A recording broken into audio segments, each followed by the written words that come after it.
সুমন ভাই আগামী বছর 1000 টাকা জোরে বলেন মারহাবা, জোরে বলেন মারহাবা। আল্লাহ দানগুলো কবুল করো, বড় জনের শামিল করো। আমার কেন মাহফিলের জন্য কি দিবা? আমার জন্য বাড়ি কই তোমার? ও খিরাবা সলেমান সলেমান সলেমান ভাই গেলে 1000 আগাম বছর সেলফি তোলা লাগবে। হুজুর দেখেন আপনার এই যে আমি আমার সবার জন্য দোয়া করেন, পরিবারের জন্য। এই যে আপনার মাহফিলের কেশিয়া কি করবেন? ছোট বাচ্চার আবদার।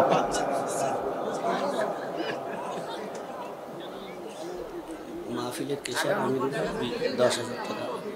আর কেউ আছেন না, এমনি ছোট মানুষ দেখে এটা করলাম। পরে আপনারা মাহফিলের শেষে যদি পারেন সেটা সময় নেওয়া যাবে। আল্লাহ কবুল করেন, জোরে বলেন আমিন। আরো জোরে বলেন আমিন। ছোট বাচ্চা ভালোবেসে হাদিয়াও নিয়ে আসছে, খালি সেলফি তুলতে আসে। মাইকেলা সলেমান উনি 1000 টাকা। মাইকেলা সলেমান মালিকালা সলেমান মাইকেলা সুলাইমান 1000 টাকা জোরে বলেন মারহাবা। ভাই ভাই 30 সেকেন্ড চলে গেছে, আর 30 সেকেন্ড 60 বলে ভাই টাকা গুলো না, টাকা নেন ওয়াজে যাব। ধর আপনার কেশিয়া 10,000। আমিরুল ভাই যার বাড়ি খাইলেন, আমিরুল ভাই কেশিয়ার যার বাড়িতে খাওয়া দাওয়ার ব্যবস্থা ছিল, আলেমদেরকে মহব্বত করে খাওয়া দাওয়ার ব্যবস্থা করেছেন অর্থমন্ত্রী আগামী বছরের জন্য 10,000 টাকা জোরে বলেন মারহাবা। আমার আর আমার আর ভাই হাত দোয়া মাশাআল্লাহ। ওনার ছেলে চাকরি করে, জামাই বিদেশে থাকে, কপাল তো খুলে গেছে। মেয়েরা একটু বেশি করে আমার আর 4000 টাকা যোগ করে আগামী 11,000 বেটা আসল বেটা আসল বারে মুয়াজ্জিব না অন্য কিছু? এই আপনি এত টাকা পান অন্য কিছু আছে না? মুয়াজ্জিব সাহেব জনাব কারি মাওলানা মোহাম্মদ মনোয়ার হোসেন আগামী বছরের জন্য 15,000 টাকা জোরে করে মারহাবা। আল্লাহ কবুল করে, জোরে বলেন আমিন। ও চাচা 2000 নাকি? কি নাম কি নাম কি নাম?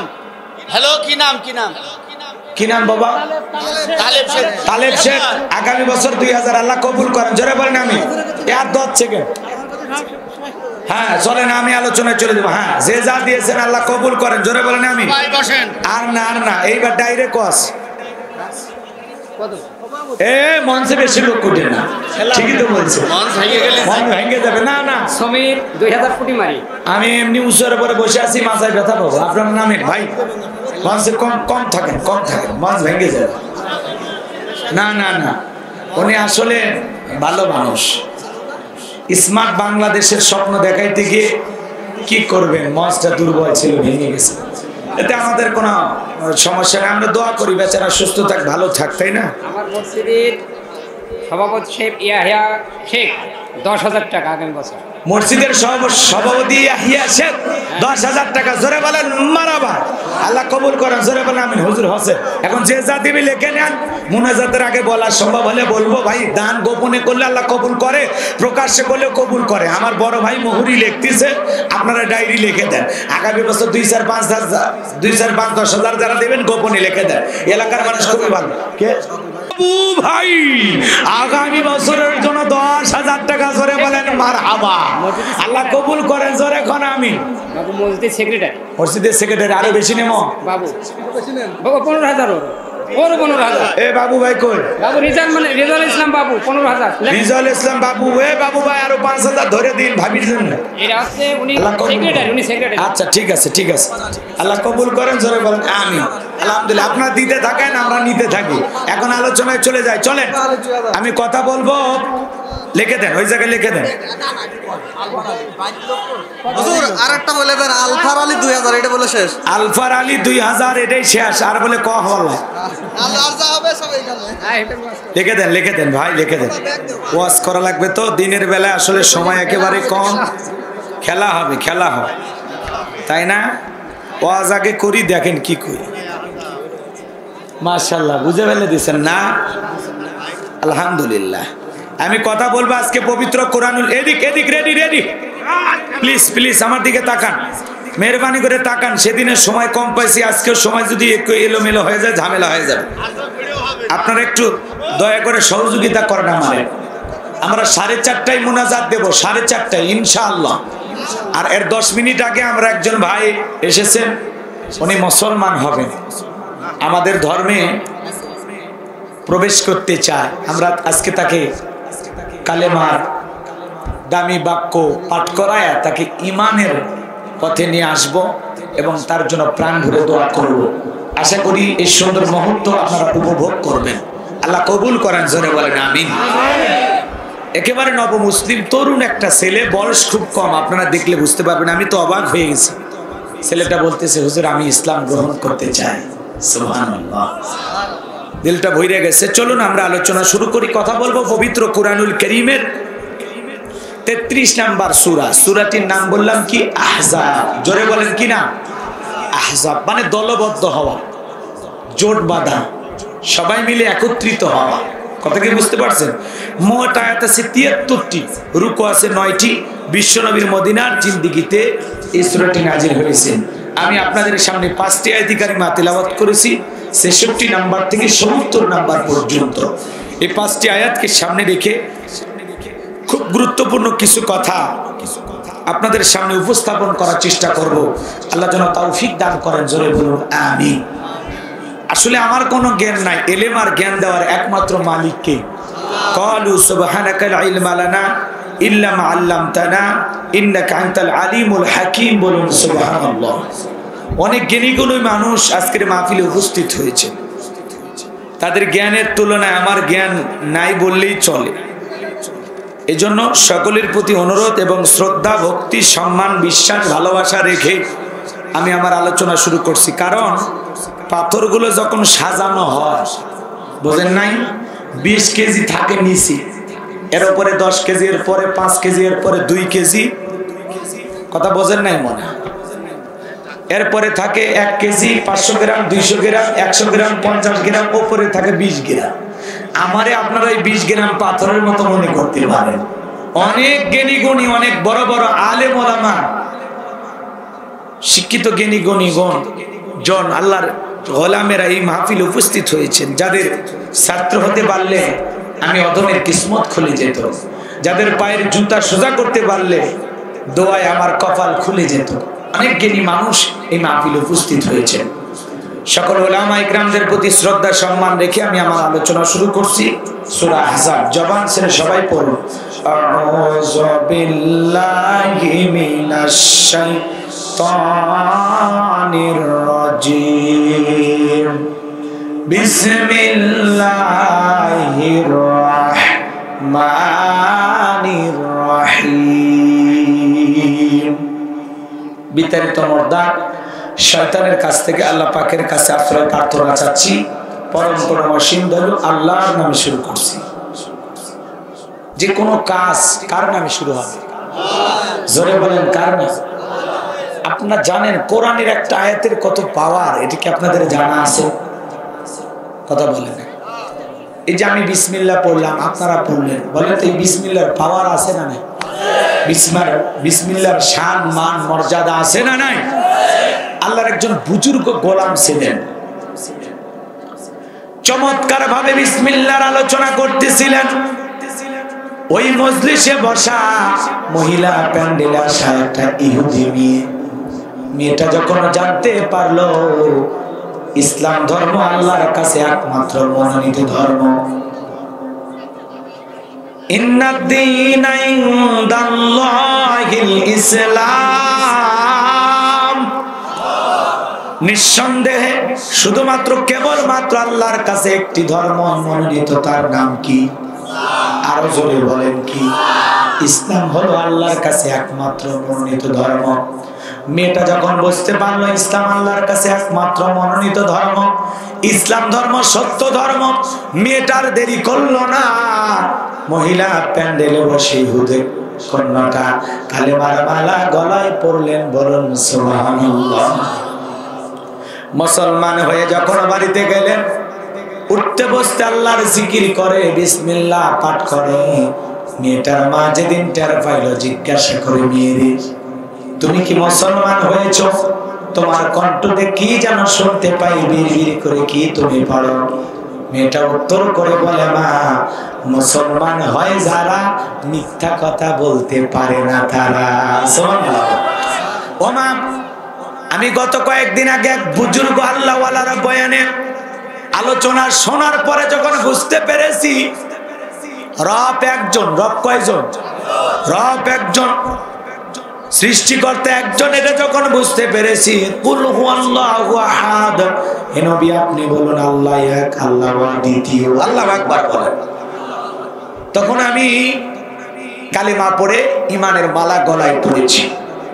বলতেছে, মা তুমি আমাদের একমাত্র আশার জায়গা, ভরসার জায়গা, বিদায় তুমি ইসলাম ধর্ম ত্যাগ করে আবারও বাপদাদার ধর্মে ফিরে আসো। মেয়েটা ডেকে বলতেছে, না মা, আমার পক্ষে ইসলাম ধর্ম ছাড়া সম্ভব নয়। বলেন আল্লাহু আকবার। আমার ভাইয়েরা, এরপর যখন তার স্বামী বাড়িতে আসলো, ডেকে বলে, স্বামী সর্বনাশ, কি আমাদের একমাত্র মেয়ে কালিমা পড়ে মুসলমান হয়েছে। মেয়েকে অনেক বুঝাইলেন, হুমকি দিলেন, ধমকি দিলেন, না কোনো মতেই কোনো কাজ হয় না। মেয়েটা ডেকে বলে, বাবা আমার পক্ষে ইসলাম ধর্ম ত্যাগ করা সম্ভব নয়। বলেন সুবহানাল্লাহ। ছেলে চিন্তা করলো, তাহলে মেয়েটার কারণে আমার বংশে চুনকালি পড়বে, মেয়েটার কারণে আমার উঁচু মাথা নিচু হবে, এটা তো মেনে নেওয়া যায় না। কি করা যায়? মেয়ে মুসলমান হয়েছে কথা যদি প্রকাশ হয়, সমাজে মুখ দেখাইতে পারবো না। আমার ভাইয়েরা, এইবার ওই এলাকার একজন বাদশা ছিল, বাদশা রেখে দেওয়া আন্টি যার হেফাজতে থাকতো, এই আন্টি যদি কেউ হারাইতো, ওই জালেম বাদশার নিয়ম হলো তাকে ফাঁসি দিয়ে মারতো। কথা বোঝেন নাই? যদি বাদশার সিলমোহর মারা আন্টি কেউ হারিয়ে ফেলে, নিয়ম অনুযায়ী তাকে ওই জামানার ওই নেতা বা বাদশা ফাঁসি দিয়ে মারতো। তো বাদশা একদিন, তার এক কাছের লোক ছিল এই ব্যক্তি, তার হাতে আংটিটা দিয়ে বলতেছে, আংটিটা হেফাজতে রাখো। তখন বলতেছে, বাদশা মহোদয় এই আংটিটা আমি আমার মেয়ের হেফাজতে রাখবো, আমি আমার কাছে রাখবো না। বলতেছে, ঠিক আছে। মেয়ের কথা বলার উদ্দেশ্য হলো মেয়েকে দিয়ে একটা ষড়যন্ত্রের জাল বোনাবে। কথা বোঝেন নাই? এইবার বাড়িতে এসে মেয়ের হাতে দিয়েছে, মা তুমি আংটিটা হেফাজতে রাখো, আমি যখন চাইবো তুমি দিবা। এইবার মেয়েটা বিসমিল্লাহির রহমানির রহিম বলে আমার পকেটে আংটিটা রেখে দিয়েছে। ঘুমাইয়া যখন চলে গেছে মেয়েটা ঘুমের ভিতর, তখন বাবা আস্তে করে মেয়ের হাত থেকে আংটিটা নিয়ে পাশে একটা নদী ছিল, নদীতে ফেলাইয়া দিয়েছে। কথা বোঝেন নাই? এইবার মনে মনে খুব খুশি, মেয়ে এই যে বাদশার আংটি হারাইছো, এই অপরাধে বাদশা তোমারে ফাঁসি দিয়ে মারবে। আমি আগেই বলেছি আংটিটা থাকবে আমার মেয়ের কাছে, তাহলে এখন তুমি মজা টের পাইবা। তোমারে যদি বাদশা ফাঁসি দিয়ে মারে, তাহলে আমার উঁচু মাথা নিচু হলো না, বংশে চুনকালি পড়লো না, মেয়েটা মুসলমান হয়েছে, এই জন্য কারো কাছে আমি হাসির পাত্র হব না। নাউজুবিল্লাহ বলেন। এরকম একটা ষড়যন্ত্র করে সে চুপচাপ ঘুমের মধ্যে চলে গেল। এখন আমি আপনাদেরকে এই জায়গায় একটা কথা বোঝানোর জন্য বলতে চাচ্ছিলাম যে আল্লাহর রব্বুল আলামিনের কালামের একটি আয়াতের কত পাওয়ার, এটা কি আপনারা একটু শুনবেন? নদীর ধারে আংটি কিন্তু পড়ে আছে, মন খারাপ যেন করেন না, কষ্ট পাচ্ছেন আপনারা। কথা কি বলবো নাকি ভুলে যাবেন? কারা কারা শুনতেছেন দুই হাত পেতে আরেকবার দেখান তো দেখি। লিল্লাহি তাকবীর, হাতটা মান, আল্লাহ কবুল করেন। জোরে বলেন আমি। তাহলে 5টি আয়াত তিলাওয়াত করেছি। আমি যদি 50 মিনিট আয়াত গুলো নিয়ে আলোচনা করি তাও আমার সময় লাগবে, তাই না ভাই? একটু মেহেরবানি করে আমাকে একটু সময় দেন, আমি আলোচনা শুরু করে দিলাম। কষ্ট হবে আপনাদের? আমার আল্লাহ রাব্বুল আলামিন বলেন, ইয়াউমা তুকাল্লাবু ওজুহুহুম ফিন্নার। আমার আল্লাহ বলেন সেদিন জাহান্নামের আগুন দিয়ে মানুষের চেহারাগুলোকে উলটপালট করে পুড়িয়ে ফেলা হবে। সেদিন মনে হয় আপনাদেরকে জাহান্নাম নিয়ে সামান্য হলে একটু ধারণা দিয়েছিলাম। আজকে আমি অত গভীর আলোচনা করব না, সামান্য কথা বলতে চাই বাজান গো আমার। আমার আল্লাহ রাব্বুল আলামিন বলেন, ইয়াউমা তুকাল্লাবু ওজুহুহুম ফিন্নার। সেদিন জাহান্নামের আগুন দিয়া মানুষের চেহারাগুলোকে উলটপালট করে পুড়িয়ে ফেলা হবে। ওই জাহান্নামের আগুনে মানুষ জ্বলতে জ্বলতে চেহারা হয়ে যাবে কয়লার মতো কালো। দুনিয়ার আগুনের চাইতে 70 গুণ আগুন স্পিরিট পাওয়ার বেশি জাহান্নামের আগুন। হযরত আবু হুরায়রা বলেন, আল্লাহ পাক ওই জাহান্নামের আগুনকে 1000 বছর জ্বালাইয়া, জাহান্নামের আগুনের কালার ছিল সাদা, আবার 1000 বছর জ্বালাইয়া জাহান্নামের আগুনের কালার হয়েছিল লাল, আবার 1000 বছর জ্বালাইয়া জাহান্নামের আগুনের কালার হয়ে গেছে কৃষ্ণবর্ণ, অন্ধকার রাত্রির মতো কালো। ওই কঠিন এক জাহান্নামের আগুনে মানুষগুলো জ্বলবে, তাদের চেহারাগুলোকে ওলটপালট করে পুড়িয়ে ফেলা হবে। জাহান্নামের আগুনের যন্ত্রণা কত কঠিন, এই জমিনে যাদের হাত পা আগুনে পুড়ে যায় ওরা জানে আগুনে জ্বলার যন্ত্রণা কত ভয়ঙ্কর, কত কঠিন। এবার যান বাডি ইউনিটে যান, যারা আগুনে ঝলসে যাওয়া রোগী, আগুনে পুড়ে যাওয়া রোগী, তাদেরকে জিজ্ঞাসা করেন যাদের শ্বাসনালী পুড়ে গেছে, মাথাটা পুড়ে গেছে, হাতটা পুড়ে গেছে, ওরা জানে আগুনে জ্বলার যন্ত্রণা কত। লঞ্চে আগুন লাগলো, স্ত্রীকে ফেলাইয়া স্বামী লাভ দিল, সন্তানকে কোলে নিয়ে বাবা লাভ দিল, 10 তলা 20 তলা 22 তলা বিল্ডিং এ আগুন লাগে, মানুষ ওই 8 তলা 10 তলা বিল্ডিং থেকে বাঁচার জন্য লাভ দেয়। তাহলে আগুন কতটা ভয়ঙ্কর একটা বিষয়। এজন্য বাজান গো আমার, ওই জাহান্নামের আগুন সহ্য করার মতো শক্তি আপনার আমার কারণে ইন্নাহা সাআত মুস্তাকাররা মুকামা, নিশ্চয়ই আবাসস্থল হিসাবে, বসতির জায়গা হিসাবে ওই জাহান্নাম কতটা নিকৃষ্ট একটা স্থান। কথা বলেন না কেন? আমার আল্লাহ আয়াতের শুরুতে বলতেছেন ইয়াউমা তুকাল্লাবু উজুহুকুম ফিন্নার, সেদিন জাহান্নামের আগুন দিয়া মানুষের চেহারাগুলোকে ওলটপালট করে পুড়িয়ে ফেলা হবে। ইয়াউমা তুকাল্লাবু উজুহুকুম ফিন্নার, সেদিন জাহান্নামের আগুন দিয়া মানুষের চেহারাগুলোকে ওলটপালট করে পুড়িয়ে ফেলা হবে। কাদের চেহারা জাহান্নামের আগুনে পোড়া হবে? কেন তাদেরকে জাহান্নামের আগুনে জ্বালানো হয় জানার দরকার আছে না নাই?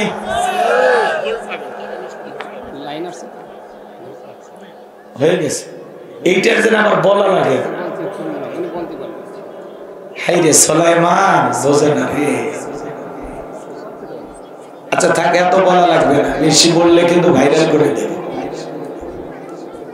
বেশি বলা লাগবে না, আপনারা আপনাদের নিয়ম অনুযায়ী কাজ করবেন। যদি 30 সেকেন্ড আওয়াজ না হয় কোনো সমস্যা হবে। কষ্ট হচ্ছে আপনাদের? বিরক্ত লাগতেছে? তাহলে এদিক খেয়াল করেন, ইয়াউমা তুকাল্লাবু উজুহুকুম ফিন্নার, সেদিন জাহান্নামের আগুন দিয়া মানুষের চেহারাগুলো, মুখমণ্ডলগুলোকে উলটপালট করে পুড়িয়ে ফেলা হবে। এখন কেন তাদেরকে পোড়া হচ্ছে, কাদেরকে পোড়া হচ্ছে, যারা পড়তেছে কেন পড়তেছে জানার দরকার নাই। এটাই হলো আলোচনার মূল বিষয়। এদিকে খেয়াল করেন, সেদিন তারা বলবে ইয়াকুলুনা ইয়া লাইতানা আতা'নাল্লাহা ওয়া আতা'নার রাসূলা, সেদিন তারা বলবে হায় আফসোস, আমরা যদি দুনিয়াতে আল্লাহর আনুগত্য করতাম, রাসূলের আনুগত্য করতাম, আল্লাহকে মানতাম, রাসূলকে মানতাম, তাহলে আমাদেরকে এইভাবে জাহান্নামের আগুনে জ্বলা লাগতো না, এইভাবে জাহান্নামের ভয়ঙ্কর আগুনের ভিতরে আমাদেরকে পোড়া হতো না। তাহলে এই মানুষগুলোকে জাহান্নামের আগুনে জ্বালানো হচ্ছে, পোড়ানো হচ্ছে, তাদের মুখমণ্ডলগুলোকে পুড়িয়ে উলটপালট করে ফেলা হচ্ছে। কারণ হলো কি? ইয়াকুলুনা ইয়া লাইতানা আতা'নাল্লাহা ওয়া আতা'নার রাসূলা, সেদিন তারা আফসোস করে বলবে হায় আফসোস, আমরা যদি দুনিয়াতে আল্লাহকে মানতাম, রাসূলকে মানতাম, তাহলে আমাদেরকে এইভাবে জাহান্নামের আগুনে জ্বালানো হইতো না, পোড়ানো হইতো না। তার মানে কি, যারা জাহান্নামের আগুনে জ্বলতেছে এরা কাকে মানেনি? এ কথা কয় না কে? এরা আল্লাহকে মানতো না, রাসূলকে মানতো না। তাহলে অপরাধ ছোট না বড়? অপরাধ ছোট না বড়? এই অপরাধে তাদেরকে জাহান্নামের আগুনে জ্বালানো হচ্ছে না, জ্বালানো হচ্ছে, পোড়ানো হচ্ছে। কিন্তু এখানে একটা কথা, মূল যে বিষয়টা পরের আয়াতে আল্লাহ স্পষ্ট করে বলতেছেন, এরা যে জাহান্নামের আগুনে জ্বলতেছে, আসলে এরাই নিজেরাই জাহান্নামের আগুনে গেল নাকি কেউ এদেরকে নিয়ে গেল? কথা কয় না কে? কষ্ট পাচ্ছেন? এদিক খেয়াল করে ভালো করে শোনেন আমার ভাইয়েরা, হৃদয়ের কান পেতে কথাগুলো শোনেন। সেদিন তারা জাহান্নামের আগুনে জ্বলবে আর পড়বে, আফসোস করবে আর বলবে আল্লাহ, যদি আপনাকে মানতাম, রাসূলকে মানতাম, তাহলে আমাদেরকে এইভাবে জাহান্নামের আগুনে জ্বলা লাগতো না। এই মানুষগুলো কেন জাহান্নামের আগুনে জ্বলে? কারা তাদেরকে নিয়ে গেল? আমার আল্লাহ বলেন, পরায়াতে স্পষ্ট করে বলে দিলেন, অকালু রাব্বানা ইন্না আতানা সাদাতানা ওয়া কুবারানা ফাআদাল্লুনা সাবিলা। আরো জোরে বলেন আল্লাহু আকবার। সেদিন তারা বলবে, হে আমাদের রব, আমরা দুনিয়াতে নেতাদের কথা মানতাম, বড়দের কথা মানতাম, ওরা আমাদেরকে পথভ্রষ্ট করে মিসগাইড করে ভুল ইনফরমেশন দিয়ে আমাদেরকে জাহান্নামে নিয়ে আসছে। কারা কারা? এদিক এদিক এদিক খেয়াল করেন। ওয়াজ তো খালি প্রতিদিন একই বিষয় শুনলে হবে না, নতুন কিছু জানার দরকার আছে। আপনি কার পিছনে স্লোগান দিচ্ছেন, আজকে আমি একটু বিবেকের দরজায় ধাক্কা মারবো। এখন দরজা যদি খোলে তো ভালো, আর না খুললে আর ভালো করে লেগে দেন, কোনো সমস্যা নেই। সেদিন তারা বলবে কি, অকালু রব্বানা ইন্না আতানা সাদাতানা সাদাতানা। আর মানে কি, আমাদের রব, আমরা দুনিয়াতে নেতাদের কথা মানতাম, ওয়া কুবারা বড়দের কথা মানতাম। কথা কয় না কেন? কথা মনে হয় বোঝেন নাই? ভালো করে বোঝার চেষ্টা করবেন বাজানো আমার। সেদিন তারা জাহান্নামের আগুনে জ্বলবে পুড়বে, আর আফসোস করে বলবে, ওয়াকালু রব্বানা ইন্না আতানা সাদাতানা ওয়া কুবারানা ফাআদাল্লুনা সাবিলা। হে আমাদের রব, আমরা দুনিয়াতে নেতাদের কথা মানতাম, বড়দের কথা মানতাম, তারা আমাদেরকে পথভ্রষ্ট করে গোমরাহি বানায় জাহান্নামের আগুনে নিয়ে আসছে। নেতাদের কারণে আজকে আমরা জাহান্নামের আগুনে জ্বলতেছি। ওই মানুষগুলো কিভাবে জাহান্নামে যায়, কেন তাদেরকে জাহান্নামে নিয়ে গেল? আমার ভাইরা, সেদিন তারা জাহান্নামের আগুনে জ্বলার পর আল্লাহকে ডেকে বলবেন, রব্বানা আতিহিম দিফাইনা মিনাল আযাবি ওয়ালআনহুম লাআনান কাবীরা। সেদিন তারা জাহান্নামের আগুনে জ্বলবে আর পুড়বে, আর আল্লাহকে ডেকে বলবে, আমাদের রব, যেই নেতার কারণে আমি জাহান্নামে আসছি, যেই মুরব্বির কারণে জাহান্নামে আসছি, আমাদের চাইতে ওদের আযাব আপনি দ্বিগুণ করুন, ওদের আযাব আপনি ডবল করুন। ফেরেশতারা যদি আমাদেরকে জাহান্নামের ভিতরে 20 ঘন্টা পিটায়, ওরে যেন 40 ঘন্টা পিটায়। আমাদের যদি জাহান্নামের আগুনে জ্বালানো হয়, এর চাইতে আরো বড় ভয়ঙ্কর আগুনে ওদেরকে জ্বালান। আপনার সমস্ত আযাব অভিশাপ দিয়ে ওদেরকে পাকড়াও করুন। এই সেই নেতা, এর কারণে আমি জাহান্নামে আসছি, আল্লাহ আমার চাইতে আর আযাব আপনি ডবল করুন, দ্বিগুণ করুন। এই সেই মুরব্বি, এর কারণে আমি জাহান্নামে আসছি। কথা বোঝেন নাই? কারা নিয়ে যায়, মুখোশ উন্মোচন করার দরকার আছে না? নাই। এইবার চলেন আমরা একটু আদর্শ নেতা, ইসলামিক নেতা কারা, তাদের একটু দুই একটা চরিত্রের মূল সুন্দর সুন্দর দুই একটা কথা আমরা ভালোভাবে উপস্থাপন করি। কথা কয় না কেন? ইসলামিক নেতাদের কোয়ালিটি কেমন, গুণ কেমন, তারা কেমন মহামানব ছিলেন জানার দরকার আছে না নাই? এরপরে আমি যেটা নেগেটিভ সাইড ওটা পরে বলতেছি, আগে পজিটিভ নিয়ে আলোচনা করি। কষ্ট হচ্ছে আপনাদের? বিরক্ত হইতেছেন? তাহলে দুই শ্রেণীর মানুষ মানুষকে পথভ্রষ্ট করে, গোমরাহি বানায়, মিসগাইড করে, ভুল ইনফরমেশন দিয়ে ভুল পথে পরিচালিত করে, তাদের ছত্র ছায়া যারা থাকে তাদেরকে তারা জাহান্নামে নিয়ে যায়। একটা হলো নেতা আর একটা হলো মুরব্বি। দুইটারই পরিচয় আমি তুলে ধরতেছি। এইবার চলেন আদর্শ নেতা কারে বলে, ইসলামিক নেতা কারে বলে, একটু জানার দরকার আছে না? না বলেন তো, এই পৃথিবীর শ্রেষ্ঠ ইসলামিক নেতা নাম কি? আমার নেতা, তোমার নেতা, আমার আপনার নবীজের নেতা। এই কথা বলতে কি আপনাদের লজ্জা লাগেনি? কষ্ট হয়? বিশ্ব নবীর চাইতে শ্রেষ্ঠ নেতা পৃথিবীতে আর কে হতে পারবে? বলেন, হতে পারবে? তাহলে আমার নেতা, তোমার নেতা, আমার নেতা, তোমার নেতা, পৃথিবীর শ্রেষ্ঠ নেতা মুহাম্মদ রাসূলুল্লাহ সাল্লাল্লাহু আলাইহি সাল্লাম। শ্রেষ্ঠ নেতার শ্রেষ্ঠ গুণ সারা জীবন আলোচনা করেও শেষ করা যাবে না। কেমন নেতা পাইছি, কেমন নেতা!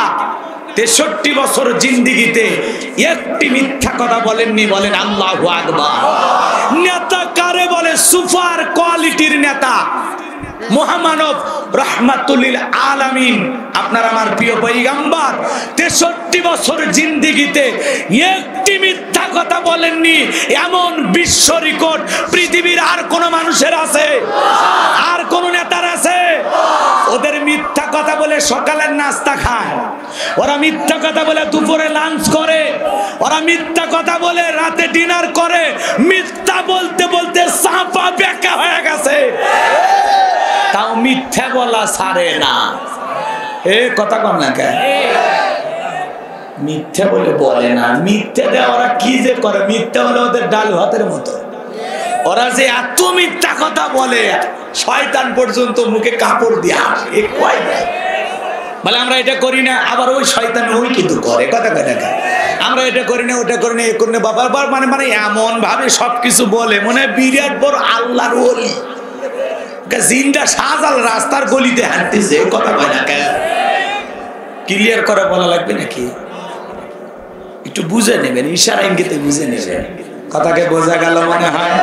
আমার ভাইয়েরা ভালো করে বোঝেন, বিশ্বনবী কেমন নেতা, যেই নেতার চরিত্রের সার্টিফিকেট আল্লাহ আসমান থেকে দিয়ে বলেন ওয়া ইন্নাকা লাআলা খুলুকিন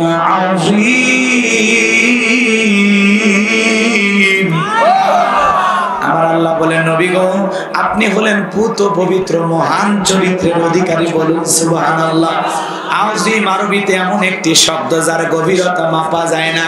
বিশ্বনবীর জনপ্রিয়তা, বিশ্বনবী হলেন আকাশচুম্বী সম্মান মর্যাদা, আল্লাহর পরে আসমান আর জমিনে নবীর চাইতে শ্রেষ্ঠ মানুষ। কথা কয় না, আল্লাহর পরেই যার সম্মান। কথা কয় না কে? রাগ করতেছেন? এই জমিনে বান্দা আল্লাহ যত পাঠাইছে, শ্রেষ্ঠ বান্দা নাম কি? মুহাম্মদ রাসূলুল্লাহ সাল্লাল্লাহু আলাইহি সাল্লাম।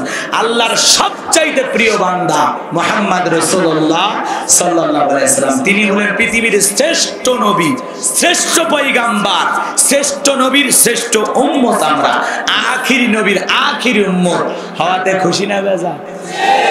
সেই নবীর চরিত্রের সার্টিফিকেট আল্লাহ আসমান থেকে দিয়ে বলেন, আর আপনার আমার চরিত্রের সার্টিফিকেট দেয় ইউনিয়ন পরিষদের মেম্বার চেয়ারম্যান।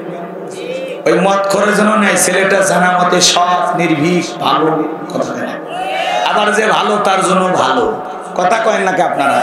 এই জন্য বিশ্বনবী মুহাম্মদ রাসূলুল্লাহ সাল্লাল্লাহু আলাইহি সাল্লাম কেমন পৃথিবীর শ্রেষ্ঠ নেতা, দুই একটা কথা আপনাদেরকে বলি, আমি সামনের দিকে আলোচনা নিয়ে যাব, কষ্ট হবে ভাই। রাহমাতুল লিল আলামিন মুহাম্মদ রাসূলুল্লাহ সাল্লাল্লাহু আলাইহি সাল্লাম এই পৃথিবীর শ্রেষ্ঠ মহামানব। আমার ভাইয়েরা, বিশ্বনবী যেদিন মক্কা বিজয় করলেন, মক্কা বিজয় করার পর সাহাবীদেরকে নিয়ে আলোচনা করতে করতে একজন মানুষের নাম ধরলেন। সাহাবীদেরকে বললেন, যাও ওসমান ইবনে তালহাকে আমার কাছে নিয়ে আসো। ভালো করে বোঝার চেষ্টা করেন বাজান। ওসমান ইবনে তালহাকে বিশ্ব নবীর কাছে নিয়ে আসার জন্য নবী কেন বললেন? কারণ কি জানেন? এই ওসমান ইবনে তালহার কাছে কাফের বেঈমানরা মক্কার খানায় কাবার চাবির দায়িত্ব দিয়েছিল। নবীজি মক্কায় থাকা অবস্থায় বহুদিন বলেছে, ওসমান ইবনে তালহা রে একটু চাবির তালাটা খুলে দাও, আমি একটু ভিতরে গিয়ে নামাজ আদায় করব। ওসমান ইবনে তালহা বলে, না না আমি তালা খুলতে পারবো না, কাফেররা নিষেধ করেছে, আপনার জন্য তালা খোলা যাবে না। বিশ্বনবীকে অনেকদিন নামাজ আদায় করতে দেয় নাই, চাবি তার কাছে থাকার কারণে তালা খুলে দেয় নাই। মক্কা বিজয়ের পর নবীজি সেই লোকটার নাম ধরে বললেন, ওসমান ইবনে তালহাকে আমার কাছে নিয়ে আসো। ওসমান ইবনে তালহাকে বিশ্বনবীর কাছে নিয়ে আসা হলো। আমার ভাইরা ভালো করে বোঝার চেষ্টা করবেন, ওসমান ইবনে তালহা বিশ্বনবীর সামনে যখন উপস্থিত হয়ে গেল, নবী ডেকে বলে, ওসমান ইবনে তালহা কাফেররা খানায় কাবার চাবির দায়িত্ব তোমার হাতে দিয়েছিল, মক্কা বিজয়ের পর সেই চাবির দায়িত্ব আমি নবী তোমাকে দিলাম। আল্লাহু আকবার বলে। ওসমান ইবনে তালহা চোখের পানি ছেড়ে দিয়া কাঁদে, আর ডেকে বলে, নবী গো আমি মনে মনে ভেবে নিয়েছিলাম আপনাকে আমি তালা খুলে ভিতরে নামাজ আদায় করতে দেই নাই, আজকে মক্কার পাওয়ার রাজত্ব ক্ষমতা আপনার হাতে, আপনি যদি খালি একটা ইশারা দেন আমার লাশটা পড়ে থাকবে মাটিতে। কিন্তু নবী আপনি প্রতিশোধ গ্রহণ না করে, আপনি আমাকে সেই দিনের জন্য কোনো ধমক না দিয়ে রাগারাগি না করে, ওই কাফিরও চাবির দায়িত্ব আমাকে আমাকে দিয়েছিল, আপনিও আমার হাতে চাবির দায়িত্ব দিলেন। নবী গো, যেই ধর্মের নেতার ব্যবহার এত ভালো, আমি আর অন্য ধর্মে থাকতে চাই না, আমারে আপনি কালেমা পড়ে মুসলমান বানায় দেন। লা ইলাহা ইল্লাল্লাহু মুহাম্মাদুর রাসূলুল্লাহ সাল্লাল্লাহু আলাইহি ওয়াসাল্লাম। বিশ্ব নবী, তার আখলাক, তার ব্যবহার, তার ক্ষমা করা দেখে মানুষ কালেমা পড়ে দলে দলে মুসলমান হয়েছেন। বলেন আল্লাহু আকবার। আপনি আমি হলে কি করলাম? এনে কথা কয় না কে? ধর বান্ধে কথা কয় না কে? ইবনে আব্বাস রাদিয়াল্লাহু তাআলা মনে করেছিলেন যে খানায় কাবার চাবি ভাতিজা আমার হাতে দেবে, কিন্তু বিশ্বনবী চাচার হাতে না দিয়ে কার হাতে দিলেন? সেই ওসমান ইবনে তালহার হাতে দিলেন। আর ওসমান ইবনে তালহার সঙ্গে সঙ্গে বিশ্বনবীর এই আচরণে খুশি হয়ে গিয়ে কালেমার মালা গলায় পরে মুসলমান হয়ে গেলেন। বলেন আল্লাহু আকবার। পৃথিবীর শ্রেষ্ঠ নেতার ব্যবহার কত সুন্দর, দেখেছেন? কথা কয় নাকি? শুনতেছেন? মসজিদের ভিতরে এক ইহুদি পেশাব করতেছে। ওমর ফারুক ডেকে বলে, নবী গো, পেশাব করে আমাদের মসজিদ মাকায় দেন, অনুমতি দেন, খাত থেকে তরবারি বের করেছি, এক কোপে কাল্লা ফেলাই দেব। নবী বলে, ওমর শান্ত হ, আমি আছি তো। সুবহানাল্লাহ বলেন। এরপরে ইহুদি পেশাব করতেছে। ওমর ডেকে বলে, নবী গো, দেখেন কতগুলো পেশাব করতেছে, মানে কতক্ষণ ধরে আটকায় রাখছে, আপনি খালি অনুমতি দেন, এমন কোপ দেব আর জীবনের পেশাব লাগবে না। নবী বলে, ওমর থামো। বিশ্বনবী পৃথিবীর শ্রেষ্ঠ ডাক্তার মুহাম্মদ রাসূলুল্লাহ সাল্লাল্লাহু আলাইহি ওয়াসাল্লাম আল্লাহু আকবার বলেন। পেশাব করতে গিয়ে একটা মানুষ পেশাব করতেছে, তার যদি ধমক দেন আর পেশাব যদি ভিতরে আটকে যায়, এর কারণে তার দেহে বড় বড় রোগ হওয়ার সম্ভাবনা থাকে। সুবহানাল্লাহ বলবেন না?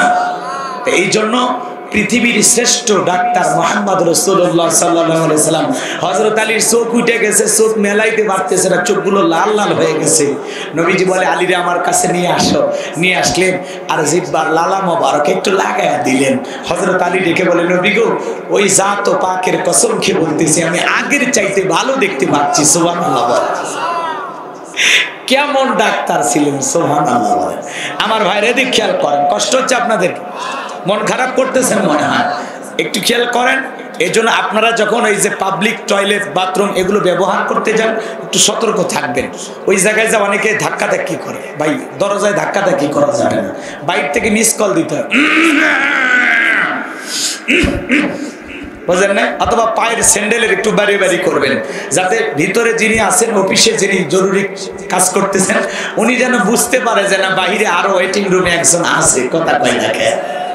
কোথাও কি বুঝতে পারছেন? আর যদি আপনি যা দরজাত বাড়ি বাড়ি করেন, উনি ভিতরে যে কাজগুলো করতেছে শান্তি মতো করতে পারবে না। কথা কয় না কে? এই জন্য একটু সামান্য হলে ভদ্রতা শেখেন। কষ্ট হচ্ছে আপনাদের? আমাদের এগুলো ব্যবহার আছে। কিন্তু আমি এক জায়গায় গেছিলাম, বাপরে বাপ, ও মানে দরজা ভেঙে ফেলে দেবে। আমি ভিতর থেকে বলতেছি, আল্লাহ ইজ্জত বাঁচা তাড়াতাড়ি। কথা বোঝেন না? এরকম কিছু লোক আছে, না বুঝে দরজা টান দেয়। আরে ভাই, ভিতরে তো একজন আছে, ওইটা তো আর ভিআইপি জায়গা না, যে হওয়ার পরে মানে 10 মিনিট থাকবে নাকি? যে যত তাড়াতাড়ি বের হতে পারে। শুনতে খারাপ লাগতেছে, কিন্তু আমাদের আচরণের জায়গায় আসলে একটু মানবিক দৃষ্টিকোণ থেকে ভেবে দেখেন যে হুজুরের কথা যুক্তিসঙ্গত। কথা বলেন না কেন আপনারা? মিস কল দেবেন, ভিতরে যিনি আছেন উনিও একটু মিস কল, একটু অপেক্ষা নেই, হয়ে গেছে, আসতেছি। কথা বোঝেন নাই? রাগ করেছেন মনে হয়। আমার ভাইরা হৃদয়ের কান পেতে কথাগুলো শুনে যান। এইবার ইহুদির পেশাব করা শেষ হয়ে গেল।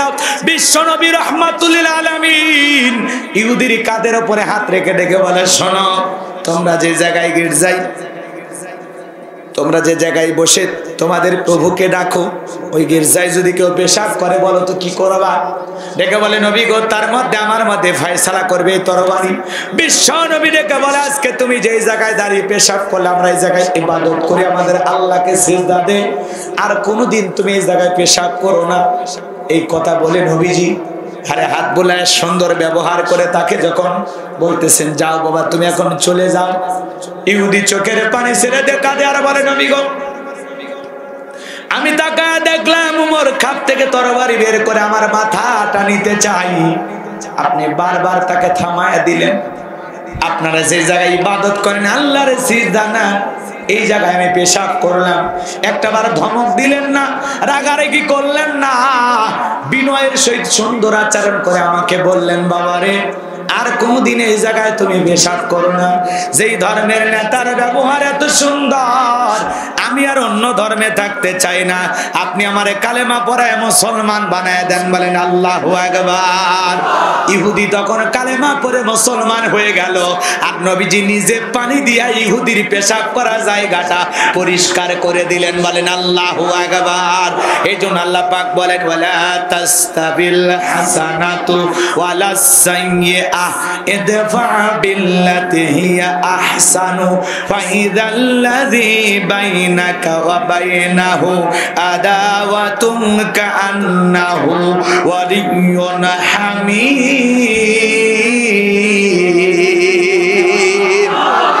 সূরা হামিমা সিজদার 34 নম্বর আয়াত। আমার আল্লাহ পাক জানা দিলেন ভালো আর মন্দ সমান হতে পারে না। তুমি যদি মন্দের জবাব ভালো দিয়া দাও, আমি আল্লাহ বলে দিলাম তোমার চরম শত্রুটাকে পরম বন্ধু বানায়া দেব। সুবহানাল্লাহ বলেন। ভালো আর মন্দ সমান হতে পারে? তুমি যদি মন্দের জবাব ভালো দিয়ে দাও, কেউ খারাপ ব্যবহার করতেছে আপনি করবেন না, আপনি ভালো ব্যবহার করবেন। কেউ আপনারা গালি দেয় আপনি পাল্টা গালি দেবেন না, কেউ ধমক দেয় আপনি পাল্টা ধমক দেবেন না। এবং কেউ যদি বলে তোরে দেখে নেবে, আমি দেখে নেবে, তোর থাপ্পড় মারবো, তোরে ঘুষি মারবো, তোরে আমি একেবারে ফাঁসি দিয়ে মারবো, তোরে আমি কি যে করবো, তোর গোস্ত খুঁজে পাবো, পিস পিস করবো, এরকম হুমকি ধমকি যদি দুইজনে দেয় সমাধান আসবে? কলু সালামা, শান্তির ব্যবস্থা করতে হবে। কথা বলেন না কেন? তাহলে কি এক পক্ষ চুপ থাকা লাগবে, কথা কয় না। আর যেই পক্ষ চুপ থাকবে সে কি ভদ্র মানুষ, ভালো মানুষ, আল্লাহর প্রিয় বান্দা। কথা বলে ঠিক কিনা? এই জন্য আল্লাহ বলেছেন তুমি যদি মন্দের জবাব, কেউ শত্রুতা করলে আপনি পাল্টা শত্রুতা করবেন না। আজকে তো বাংলাদেশে মানুষ শত্রুতা থাকার জায়গা পায় না, পুকুরে গ্যাসের ট্যাবলেট দিয়ে পুকুরের মাছ মাইরে শত্রুতা করে। এ কথা কর না কেন? জমির সব পেঁপের গাছ কেটে দেয়, সব কলার গাছ কেটে দেয়, মাঝে মাঝে দেখি আমের গাছ কাইটে দেয়। শত্রুতা কইরা আল্লাহর সৃষ্টি গাছ, পাখি, ফল মূল এগুলোর উপরে জুলুম কর। কথা বলে মানে শত্রুতা তো আর জায়গা পায় না। ওই লোকের সাথে শত্রুতা, আর কলার বাগান আছে সব কেটে ফেলে দেয়, আছে না? না, আমার এলাকায় তো শত্রুতা করে একজন জমিতে লবণ ছিটাইছে, লবণ ছিটে জমির ধান সব নষ্ট করে দিচ্ছে। কথা কয় না কেন? আছে না? এরকম আছে না? এগুলো করা যাবে না ভাই। মানুষ, আমরা দুনিয়াতে মানুষের ভুল হবে, কারো মেজাজ করা, কারো মেজাজ নরম, একটু মিলেমিশে সমন্বয় করে বসবাস করতে হবে। কথা বলে ঠিক কিনা? এই জন্য আল্লাহ বলেন তুমি যদি মন্দের জবাব ভালো দিয়া দাও, তোমার শত্রুটাকে আমি আল্লাহ পরম বন্ধু বানায় দেবো। বলেন আল্লাহু আকবার। কি আপনারা গালি দেয় আপনি তারে সালাম দেন? কথা বলেন। কি আপনারা গালি দেয় আপনি হেসে হেসে গালিগুলো হজম করেন? কথা কন নাকি আপনারা? ভালো ব্যবহার করা দরকার আছে না নাই? নবীজির ব্যবহার দেখে মানুষ কালেমা পড়ে মুসলমান হয়েছে, নবীজির ব্যবহার দেখে। সেই নবীর উম্মতের ব্যবহার ভালো হওয়ার দরকার আছে না নাই? দরকার আছে না নাই? বিশ্ব নবী পৃথিবীর শ্রেষ্ঠ নেতা, সুপার কোয়ালিটির নেতা। আপনার আমার নবীর চাইতে দামি নেতা পৃথিবীতে আর কেউ হতে পারবে নাকি? জোরে বলেন পারবে? সেই নবীর সাথে থেকে যারা আবার নেতা হয়েছে, নেতৃত্ব দিয়েছেন, তাদের দুই একটা গুণাবলী জানার দরকার আছে না নাই? বিশ্ব নবীর তো তুলনাই হয় না। সুবহানাল্লাহ বলেন। পৃথিবীর শ্রেষ্ঠ নেতা মুহাম্মদ রাসূলুল্লাহ সাল্লাল্লাহু আলাইহি সাল্লাম, নবীজির ইন্তিকালের পরে যারা খলিফা হয়েছেন, নেতা হয়েছেন, এ সমাজ রাষ্ট্র পরিচালনার দায়িত্ব গ্রহণ করেছিলেন। এর মধ্যে ইসলামের 1 নাম্বার খলিফা নাম কি? আবু বকর সিদ্দিক রাদিয়াল্লাহু তাআলা। কথাগুলো কি শুনতে খারাপ লাগতেছে নাকি? আপনারা বিরক্ত হইতেছে? হযরতে ওমর ফারুক রাদিয়াল্লাহু তাআলা, তিনি হলেন ইসলামের দ্বিতীয় খলিফা। আর প্রথম খলিফার নাম কি বললাম? আবু বকর সিদ্দিক রাদিয়াল্লাহু তাআলা। তার জীবনের ঘটে যাওয়া দুই একটা ঘটনা আমি তুলে ধরবো আপনাদের সামনে। শুধু বুঝাইতেছি ইসলামী নেতাদের আদর্শ কেমন, তাদের চরিত্র কেমন। এরকম চরিত্র যদি আমরা এখন বর্তমানে কারোর সাথে মিল পাই, বুঝবো সে ভালো মানুষ। কথা কয় না? রাগ করতেছেন? আর যদি না মেলে তাহলে বোঝা যাচ্ছে কি আছে, ভেজাল আছে। কথা কয় না? আমার ভাইয়েরা, হযরতে আবু বকর সিদ্দিক রাদিয়াল্লাহু তাআলা বিশ্ব নবীর ইন্তিকালের পর খেলাফতের দায়িত্ব পেয়ে 2 বছর 3 মাস তিনি ক্ষমতায় ছিলেন। 4টি ঈদের রাত পেয়েছেন। ঈদের রাত্রিতে মসজিদে নববীর, ভাই আশেপাশে কিন্তু আপনারা কথা বলতেছেন, আমার কিন্তু বিরক্ত লাগতেছে, বুঝছেন? মানে আশেপাশে কথা বললে আলোচনায় জড়তা আসে, কে কি বলে ফুসফাস আমার কানে আসে, ডিস্টার্ব হয়ে যায়। একটু নীরবতা পালন করে একটু দয়া করেন আমার, ঠিক আছে? ভুল করে যখন আসছি, আপনারা তো ব্যস্ত মানুষ, মঞ্চে এত কথা বলা যাবে না, এদিক খেয়াল করেন। লিল্লাহি তাকবীর। কষ্ট হচ্ছে আপনাদের? আমার ভাইয়েরা, মসজিদে নববী থেকে সকল মুসল্লি বের হয়ে চলে গেল, হযরত আবু বকর বের হয় না, নামাজের মধ্যে দাঁড়িয়ে গেলেন, সিজদাতে চোখের পানি ছেড়ে দিয়ে কাঁদলেন, আল্লাহর কাছে দোয়া করে বলে, আল্লাহ আগামীকাল আমার জনপদের মধ্যে ঈদ, কার ঘরে খাবার আছে কার ঘরে খাবার নাই, কার ঘরে কে সুখে আছে কে দুঃখে আছে আমি তো জানি না, আল্লাহ গো সকলের ঘরে ঈদের আনন্দ তুমি ছড়িয়ে দাও, সবাই যেন মিলেমিশে ঈদের আনন্দ উপভোগ করতে পারে, আল্লাহ তুমি সেই ফয়সালা আসমান থেকে করে দাও। নেতা কারে বলে? ঈদের রাত্রিতে জনগণের কল্যাণ কামনা করে আল্লাহর কাছে দোয়া প্রার্থনা করতেছে, বলেন আল্লাহু আকবার। আর আমাদের নেতারা ঈদের আগে যায় বিদেশে মার্কেট করার জন্য, কথা বলেন ঠিক কিনা? রাগ করে না, সামনের দিকে যায়। যে কথা বলতে চাচ্ছিলাম, হযরত আবু বকর সিদ্দিক রাদিয়াল্লাহু তাআলার বাড়িতে গেলেন, স্ত্রী ডেকে বলে, স্বামী গো কই ভালো খাবার কই ভালো পোশাক, আগামীকালকে ঈদ আপনি কি ভুলে গেছেন? হযরত আবু বকর ডেকে বলে, বিবি রে, যেই নেতা এখনো জানে নাই কার ঘরে খাবার আছে কার ঘরে খাবার নাই, সেই নেতার বাড়িতে ঈদ এত ঈদের আনন্দ করার কোনো প্রয়োজন নাই। আল্লাহু আকবার বলেন। স্ত্রী এইবার কিছু জোয়া পাটা খেজুর ঘরের ভিতর থেকে বের করে স্বামীর হাতে দিলেন, আর ডেকে বলে, স্বামী গো এগুলো কোথাও বিক্রি করে হলেও ভালো খাবারের ব্যবস্থা করেন। আবু বকর সিদ্দিক রাদিয়াল্লাহু তাআলা ওই খাবার নিয়ে যায় অর্থমন্ত্রী আসলামের হাতে দিল, আর দিয়া বলে, অর্থমন্ত্রী আসলাম রে, এখনো তালিকা অনুযায়ী যেই গরিবের বাড়িতে খাবার পৌঁছে নাই, এখান থেকে যেই পরিমাণে যাওয়া দরকার, যে কয়টা পরিবারে পৌঁছানো সম্ভব, সেই কয়েকটা পরিবারে আমার বাড়ি থেকে আনা খাবারগুলো তুমি পৌঁছায়া দাও। আল্লাহু আকবার। নেতা কারে বলে? নিজের বাড়ির খাবার নিয়ে যায় জনগণকে খাওয়ায়। আল্লাহু আকবার বলবেন না? আর ওরা পারলে নিজের কথা কন, ওরা পারলে জনগণের খাবার নিজের বাড়িতে নিয়ে যা খাবে, কথা কন নাকি? আপনারা রাগ করতেছেন মনে হয়। নেতা যদি ভালো হয়, জনগণ নেতার জন্য গভীর নিষেধে হাত তুলে আল্লাহর কাছে দোয়া করবে, কথা বলেন না কেন? রাক্ষসের মনে হয় ছোট্ট একটা কথা মনে পড়ে গেল, 2 মিনিট লাগবে। বাদশা হারুনুর রশিদের নাম আপনারা শুনেছেন।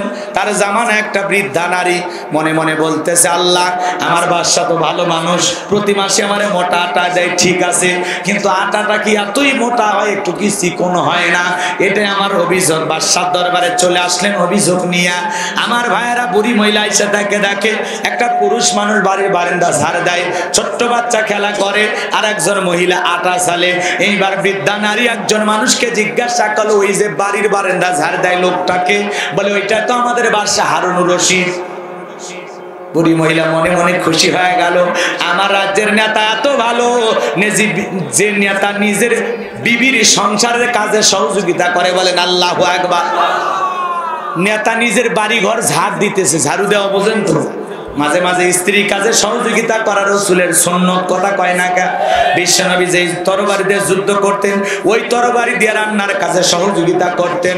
মাঝে মাঝে বিবিরে বলবেন, আজকের বাড়ি যত পুরাতন কাপড় আছে সব দাও, সব কাপড় আমি ধুয়ে দেব, কথা কয় না?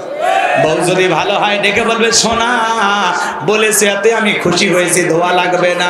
আর বউ যদি বলে, কাপড় ধোয়ার মজা কেমন তোমার টের পাইতেছি, বাক্সের ভিতরে থাকা, আলমারির ভিতরে থাকা, শোকেসের ভিতরে যত তোলা আছে সব কাপড় বের করে দিবে, জম্মের ধোয়া একদিনে ধোয়া দিবে, কথা কয় না কে?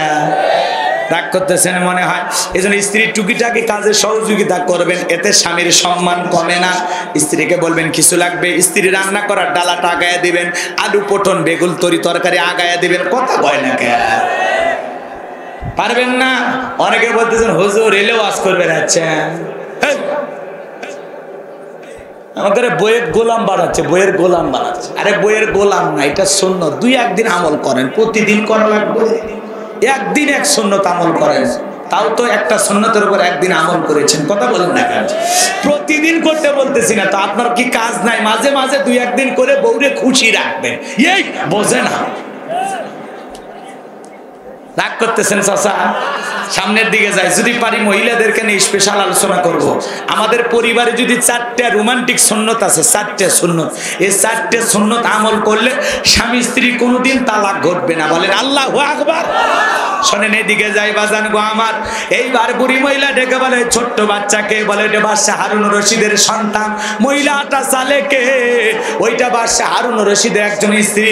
বুড়ি তাকায় দেখে ওই বাড়ির আটা বুড়ির বাড়ির আটার চাইতে বেশি মোটা। মারহাবা কর।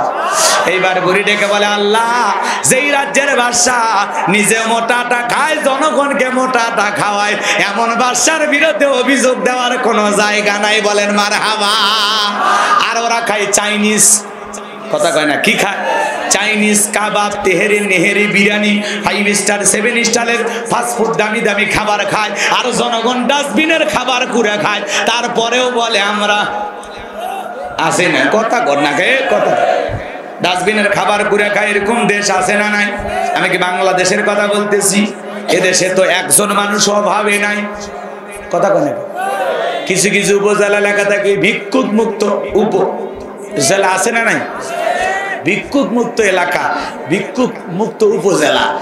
আমি দেখি ওই উপজেলার মসজিদ থেকে বের হওয়ার সাথে সাথে 10 জন হাত পেতে বসে আছে, কথা কয় না কেন? তাহলে সাইনবোর্ডের সাথে কথার কাছে মিল আছে, কথা কয় না কেন? আপনারা রাগ করতেছেন? ভিক্ষুক মুক্ত সমাজ গড়বেন, দারিদ্র মুক্ত সমাজ গড়বেন, সেটা আল্লাহর বিধান ছাড়াই অতই সোজা। আমেরিকার মতো দেশ হুঁশ পাচ্ছে না, কথা কয় না কেন? লন্ডন, জাপান, চীন সব শুইতে গেছে এক করোনার ঝাঁকিতে, কথা কয় না কেন? অর্থনীতির দিক দিয়ে স্বাবলম্বী হতে হলে কোরআন সুন্নাহর পদ্ধতি অনুসারে সমাজ, রাষ্ট্র, দেশ পরিচালনা করতে হবে। যাকাত ভিত্তিক অর্থনীতি চালু করতে হবে, কথা বলেন না কেন? ইসলামী রাষ্ট্র কায়েম করতে হবে, কোরআন সুন্নাহর বিধান দিয়ে সমাজ, রাষ্ট্র পরিচালনা করতে হবে। তাহলেই কেবলমাত্র ইঞ্চি ইঞ্চি মাটিতে শান্তি প্রতিষ্ঠিত করা সম্ভব হবে। আল্লাহর বিধান ছাড়া বাংলার ভূখণ্ডের 1 ইঞ্চি মাটিতেও শান্তি প্রতিষ্ঠিত করতে পারবে না কেউ, কথা বলেন ঠিক কিনা? কষ্ট হচ্ছে আপনাদের? তাহলে এইবার খেয়াল করে শোনেন বাজান, কত মানুষ ডাস্টবিনের খাবার ঘুরে খায়। আমাদের সমাজে এমনও মা আছে 200 টাকার বিনিময়ে তার ইজ্জতটা বিক্রি করে পেটের খাবার জোগাড় করে। এত চাপা বাইরে না, দেশে হাজার হাজার নারী পতিতালয়ে তাদেরকে বানায় দিয়েছেন যৌন কর্মী। ওইটাও নাকি একটা কাজ। আল্লাহ হেদায়েত দান করুক। জোরে বলেন আমিন, আরো জোরে বলেন আমিন। ইসলামী সমাজ যদি কায়েম হতো, এরকম কোন যৌন পল্লী বাংলার ভূখণ্ডে খুঁজে পাওয়া যাইতো? কথা কন নাকি আপনারা? ওটা কারো বোন, কারো মেয়ে অভাবে তার নয় পড়ুক, আর ভাগ্যের চক্রান্তে পড়ুক। আবার কিছু কিছু ছেলে আছে বাটপার, প্রেমের প্রতারণার জালে ফাঁসাইয়া ওই এলাকায় যা বিক্রি করে দেয়। এ কথা কন না কেন? মিথ্যা কথা বলতেছি নাকি আমি? এগুলো বাস্তব কথা, এগুলো ঘটনা আমরা জানি, শুনি, কথা কয় না কেন? রাগ করেছেন? আমার ভাইরা চলেন সামনের দিকে যায়। মন খারাপ করবেন না, যে কথা বলতে চাচ্ছিলাম। এইবার বৃদ্ধ নারী চিন্তা করে, আল্লাহ গো এই বাদশার বিরুদ্ধে অভিযোগ দেওয়ার কোনো সুযোগ নাই, বাদশা নিজেও ভালো, কথা কয় না, জনগণকেও ভালোবাসে। আমি চলে গেলাম, কারণ আমার বাড়ির আটার চাইতে বাদশার বাড়ির আটারও বেশি মোটা, চিকন ভাবে কেমনে। এইবার চলে গেলেন বুড়ি মহিলা। যাওয়ার পরে বাজান গো আমার, বাদশা হারুন রশিদ তাহাজ্জুদের নামাজ আদায় করলেন। তাহাজ্জুদ পড়ার পর এইবার ছদ্মবেশ ধারণ করে জনগণের দুঃখ দুর্দশা দেখার জন্য বেরিয়ে পড়েছেন। যারা সত্যিকার নেতা হবে, ওরা জনগণের দুঃখ দুর্দশার দেখার জন্য ঘরে বসে থাকবে না, প্রতিদিন এলাকায় চক্কর মেরে খোঁজ খবর নেবে, কথা কন না কে? কিন্তু আমরা নেতারা এলাকার চক্কর মারতে দেখি না। আমরা খালি নেতারা দেখি পোস্টার ব্যানার আম গাছে, কাঁঠাল গাছে ঝুলে আছে, বিদ্যুতের খুঁটিতে নেতারা ছবি ঝুলে আছে। কয় আমি অমুক নেতা, সেরাগালি বদনা পবিত্র ঈদুল আজহার শুভেচ্ছা। তোমার এই শুভেচ্ছা চাইছে কেডা? এই লক্ষ লক্ষ টাকা দিয়া ব্যানার খরচ না কইরা ওই টাকা দিয়া যাদের বাড়িতে ঈদের সময় চিনি নাই কিনে দাও, যাদের শরীরে কাপড় নাই কাপড় কিনে দাও, যেই গরিবের বাড়িতে খাবার নাই খাবার পৌঁছে দাও। জনগণ কলিজা থেকে হাত তুলে দোয়া করবে। ব্যানার আলা নেতা, এক একটা হাসি বেকা এদিক ওদিক হয়ে ছবি তোলা, বাপরে বাপ, কথা কর না কে? চাচা কথা কি খারাপ? নেতা যদি ভালো হয় এত ছবি লাগে নাকি, এত ব্যানার লাগে নাকি? রাগ করতেছেন নাকি আপনারা? নেতা থাকবে মানুষের কলিজায় অন্তরে, এমন জীবন করিও গঠন, মরিলে হাসিবে তুমি কাঁদিবে ভবন। নেতা মরে গেলে মানুষ আলহামদুলিল্লাহ, তার মানে লক্ষণ ভালো না খারাপ। আর যেই নেতা মারা গেলে জনগণ কেঁদে কেঁদে বলবে আল্লাহ আমরা একটা দামি অভিভাবক হারাইলাম। কথা বলে ঠিক কিনা? শোনেন, এইবার বাদশাহ হারুনুর রশিদ তাহাজ্জুদের নামাজ আদায় করে ছদ্মবেশ ধারণ করে ঘুরতে ঘুরতে দিনের বেলায় যেই বুড়ি বাদশার বাড়িতে, রাতের বেলায় বাদশাহ এসেছে সেই বুড়ির বাড়িতে। বুড়ি মহিলা হাত তুলে দোয়া করে বলে আল্লাহ আমার বাদশাহ হারুনুর রশিদ এতই ভালো নেতা, নিজে মোটাটা খায় জনগণকে মোটাটা খাওয়ায়, আমার বাদশার হায়াত তুমি বাড়ায়া দাও। বাদশাহ মনে মনে খুশি, জনগণ যদি নেতার জন্য দোয়া করে আল্লাহ তুমি আমার নেতার হায়াত বাড়ায় দাও, নেতা খুশি হবে। কথা কনে নেতা যদি ভালো হয় জনগণ তাহাজ্জুদ করে দোয়া করে বলবে আল্লাহ নেতার হায়াত বাড়ায় দাও। আর নেতা যদি জালেম হয় জনগণ হাত তুলে বলবে আল্লাহ ওই জালেমদের হাত থেকে আমাদেরকে বাঁচাও। ভালো করে বোঝা যান। এইবার বুড়ি মহিলা দোয়া করে আল্লাহ বাদশাহ হারুনুর রশিদের একটা ছেলে সন্তান দেখলাম, সে যেন অকাল মৃত্যুবরণ করে, তাড়াতাড়ি মরে যায়। কথা বোঝেন না? এইবার দোয়া করে আল্লাহ এই রাজ্যের যত মুয়াজ্জিম আছে সবাই যেন তাড়াতাড়ি মারা যায়। বাদশাহ হারুনুর রশিদ চমকে উঠছে, বুড়ি রে তোর 1 নাম্বার দোয়া ভালো, আমার হায়াত কামনা করলি, 2 নাম্বার রাজ্যের মুয়াজ্জিম মারা যাওয়ার দোয়া কেন করলি, আমার ছেলেটা মারা যাওয়ার দোয়া কেন করলি? আগামী কালকে বাদশার দরবারে ডেকে তোরে জিজ্ঞাসা করব বুড়ি এই দোয়াগুলো কেন করছে। আপনারা শুনবেন। কারা কারা দেখি হাত তোলেন তো, লিল্লাহি তাকবীর, হাত নামান বাজার। তাহলে হযরত আবু বকরের কথা মনে আছে না নাই? ভুলে গেছেন মনে হয়। নিজের বাড়ির খাবার নিয়ে যা জনগণকে পৌঁছায় দিলেন। একদিন আসরের নামাজের পড়ার পর হযরত আবু বকর তাকায় দেখে একটা বৃদ্ধা নারী লাঠিতে ভর দিয়ে কুঁজে লেগেছে, পথ চলতেছে। বৃদ্ধা মহিলা মাথার উপরে বড় টোকলা বহন করে যাইতে কষ্ট হয়। সালাম দিলেন আবু বকর, আসসালামু আলাইকুম। ও বুড়িমা একটু দাঁড়াও। বুড়ি মহিলা দাঁড়িয়ে গেলেন। বাবা কি বলতে চাও? আমার অনেক দূরের পথ, যেতে আমার কষ্ট হবে। আবু বকর ডেকে বলে মা মনে কিছু নেবেন না, ওই টোকলাটা আমার কাঁধে দেন, আমি আপনার ঘর পর্যন্ত পৌঁছায় দেবো। বলেন আল্লাহু আকবার। নেতা কারে বলে? নেতা কারে বলে? এরা উপকার করতে চায়। যখন কিষান কামলা কৃষি ক্ষেতের জন্য পাওয়া যায় না, নেতা যায় ধান কাটতে, সেলফি তুলতে। এ কথা কয় না কারা? ও আজকে বোঝে না কোন দেশের থাকে। বোঝেননি? বোঝেননি?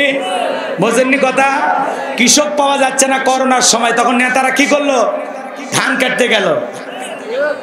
ওই যাদের জমিতে গেছে ওরা করছে ভাই এরা কিসের ধান কাটতে যাচ্ছে ভাই, এরা তো আমাদের ধান আরো নষ্ট করে বেড়াচ্ছে। একটা করে ঘুষ কাটিচ্ছে আর পেপার পত্রিকায় ছবি তুলে দিয়ে বুঝাচ্ছে আমরা জনগণের পাশে, আমাদের যা ছিল আমরা কেসি নিয়ে মাটি নেমেছি, কাটিয়ে সাফ করে ফেলে দেব। তুমি কামলা দিবার পারো, তুমি এসি রুমে থাকো, তোমার পক্ষে ধান কেটে কেরে ওই 20টা আঁটি যদি আর কান্দর দেওয়া হয় বাড়ি পর্যন্ত আনবার পারবি? মজা করো জনগণের সাথে না?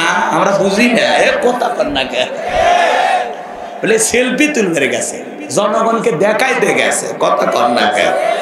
আছে না আরো এরকম কত ঘটনা বাংলাদেশে ঘটে, মাঝে মাঝে দেখে হাসি লাগে।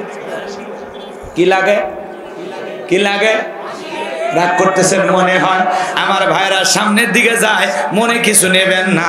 আবু বকর বুড়ি মহিলার টোকলাটা কাঁধের মধ্যে নিয়ে 1 পা 2 পা করে বুড়ি মহিলার ঘর পর্যন্ত পৌঁছায় দিয়ে ডেকে বলে মা কিভাবে আপনার দিনকাল যায়, খাবার কই পান? ডেকে বলে বাবারে মানুষের দ্বারে দ্বারে আমি হাত পাতি, যে যতটুকু সহযোগিতা করে এইটুকু দিয়ে আমার দিন চলে যায়। আবু বকর ডেকে বলে মা আপনার বাড়িতে কে কে আছে? বৃদ্ধা নারী চোখের পানি ছেড়ে দিয়ে বলে বাবা আমার স্বামী নাই, সন্তান নাই, আল্লাহ ছাড়া এই অভাগীর দুনিয়াতে আপন বলতে আর কেউ নাই। হযরত আবু বকর ডেকে বলে মা মনে কষ্ট নেবেন না, আজ থেকে আর কারো দুয়ারে আপনার যাওয়া লাগবে না, আজ থেকে আমি 3 বেলা আপনার বাড়িতে খাবার পৌঁছায় দেব। মনে করেন আমি আপনার সন্তানের মতো, আমার নাম আব্দুল্লাহ। নিজের নামটা পর্যন্ত প্রকাশ করলেন না। ডেকে বলে বাবা তুমি কেন আমারে খাবার দিবা? বলে মা অনেক আগে আপনার দায়িত্ব নেওয়া উচিত ছিল, আসতে পারি নাই, মাফ করে দেন মা। আর আজকের পর থেকে আপনাকে আর কারো দুয়ারে ভিক্ষা করার জন্য যেতে হবে না, আমি আবু বকর আপনার বাড়িতে 3 বেলা খাবার পৌঁছায়া দেব। বলেন আল্লাহু আকবার। বুড়ি মহিলা ডেকে বলে বাবা তুমি যদি খাবার পৌঁছায় দাও তাহলে আমার আর কোনো টেনশন নাই, আমি 3 বেলা খাবার খাবো, আমার আল্লাহকে বেশি বেশি করে সিজদা দেব, আমার আল্লাহর জিকির করব। বলেন আল্লাহু আকবার। আবু বকর 3 বেলা খাবার পৌঁছায় দিতে লাগলেন। একদিন বৃদ্ধা নারীটা অসুস্থ, আবু বকর ডেকে বলে মা দরজা খোলেন। বৃদ্ধা নারী বলে না বাবা, আজকে আমার শরীরে প্রচন্ড জ্বর, আমি পাতলা পায়খানা করেছি, ঘরটা মেঘে গেছে, দুর্গন্ধে আমার থাকা বড় কষ্ট হয়ে যাচ্ছে। বাবারে তুমি আরে দুর্গন্ধের ভিতরে ঘরের ভিতরে প্রবেশ করো না, যাও বাবা তুমি যাও, আজকে আমার খাবার লাগবে না।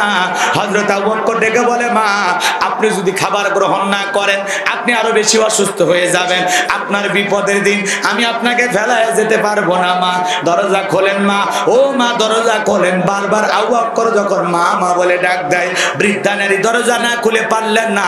দরজা যখন খুলে দিলেন, আবু বকর খাবারের টুকলাটা হাতের মধ্যে দিয়ে বলে মা আপনি খাবারটা গ্রহণ করেন, আর ময়লা মাখা কাপড়গুলো আমি নিজের হাতে পরিষ্কার করে এনে দিচ্ছি। বলেন আল্লাহু আকবার।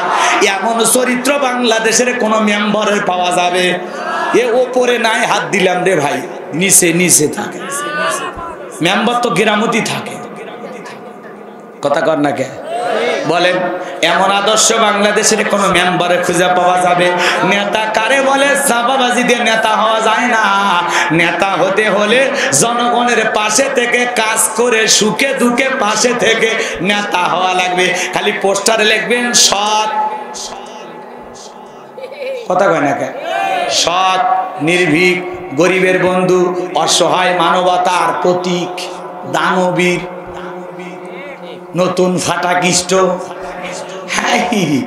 নামের ডিজাইন কি ওই পোস্টারে লেখে কি? কথা কর না কে আপনারা? আছে না আছে না আছে না ভাইরে? পোস্টারে বড় বড় সাইনবোর্ডে নাম লিখলি আর উল্টা পাল্টা কিছু লিখলে জনদরদি হওয়া যায় না। জনগণের দরদ করতে হলে জনগণের কাছে এসে দরদ করা লাগবে, টিভির পর্দায় বসে দরদ করে হবে না। এ কথা কর না কে?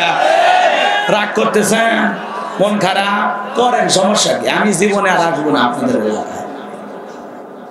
লিল্লাহে তাকবীর। হযরত আবু বকর বৃদ্ধা নারীর পায়খানা ময়লা মাখা কাপড়গুলো ঝরনার পানির থেকে পরিষ্কার করে এনে দিলেন। আমার ভাইয়েরা নিয়মিত খাবার পৌঁছাইলেন। হযরত ওমরের বাড়িতে একটু খাবার বেঁচে গেছে, ভালো খাবার ছিল, খাবার একটু বাইসে গেছে। এলাকার যুবকদেরকে বলে যুবকরে আমার বাড়িতে কিছু খাবার বেঁচে গেছে, এলাকায় কার বাড়িতে দেয়া যায়? বলে ওই যে বাড়িতে একটা বৃদ্ধা নারী আছে ওই নারীর কাছে যান, ওই মহিলা গ্রহণ করতে পারে, এইবার খাবার নিয়ে যা। হযরত ওমর ডাক দেয়, ও বুড়িমা ভিতরে আছেন নাকি? দরজা খোলেন, আমি ওমর একটু খাবার নিয়েছি, খাবার গ্রহণ করেন। বৃদ্ধা নারী ডেকে বলে বাবা আমার খাবার লাগবে না, আমার একটা ছেলে আছে সে নিয়মিত আমার খাবার পৌঁছে দেয়। বাবারে তোমার আর কষ্ট করে আমার খাবার দেওয়া লাগবে না, এই খাবার তুমি অন্য কাউকে দিয়ে দাও। বলেন আল্লাহু আকবার। আমার দেশের গরিব মানুষ হলে কি ছেড়ে দিত? কথা কয় না বাবা, দিয়ে যাও ফ্রিজে রাখবো, কথা হয় না। আমরা তো সেই মুসলমান, মসজিদে যখন মাঝে মাঝে পোলা বিতরণ হয়, তবারক বিতরণ হয়, ডান হাত দিয়ে এক টোকলা আর এক হাত বেঁকা করে বলে ভাই আর একটা দেন, কথা কন না কে? এক মানুষ হয়ে 4-5 টোকলা, মানে টোকলার এই যে কি বলেন আপনার তবারক, কি বলেন কি বলেন তবারক, ওইটা নিয়ে বাড়ির দিকে যায়। আছে না নাই আপনাদের এলাকায়? বলেন তো এটা কি উচিত? এই কাজটা কি করা ঠিক? কে আবার মনে করেন 2 টোকলা রাখে এসে কয়ে আমার কন্যারে বউটা দাঁড়িয়ে আছে রে, আমার বইয়ের জন্য 1 টোকলা দেয়া আছে না নাই? আর দেখেন একজন ইসলামী সমাজ কায়েম হয়ে গেলে মানুষের ভিতরে কত আদব আর ভদ্রতা কাজ করে। বলে বাবা আমার বাড়িতে খাবার আছে, অতিরিক্ত খাবার আমার লাগবে না, যার বাড়িতে নাই তার বাড়িতে পৌঁছায় দাও। বলেন আল্লাহু আকবার। হযরত ওমর চিন্তা করে এই বুড়ি মহিলার বাড়ির খাবার কে পাঠায় তাকে আমি দেখব। মাগরিবের নামাজ পড়ে রুমাল মুড়ি দিয়ে গোপনে লুকিয়ে আছে। হযরতে আবু বকর ভিতরে প্রবেশ করলেন, বুড়ি মহিলাকে খাবার দিলেন, যাচ্ছেন, খপ করে হাত চেপে ধরছে। দেখে বলে তুমি কি? বলে আমারে ছেড়ে দাও। বলে না একটু রুমালটা টান দাও, তোমার চেহারাটা আমি দেখি। রুমাল টান দিয়ে দেখে ইসলামের 1 নাম্বার খলিফা আবু বকর সিদ্দিক রাদিয়াল্লাহু তাআলা আনহু।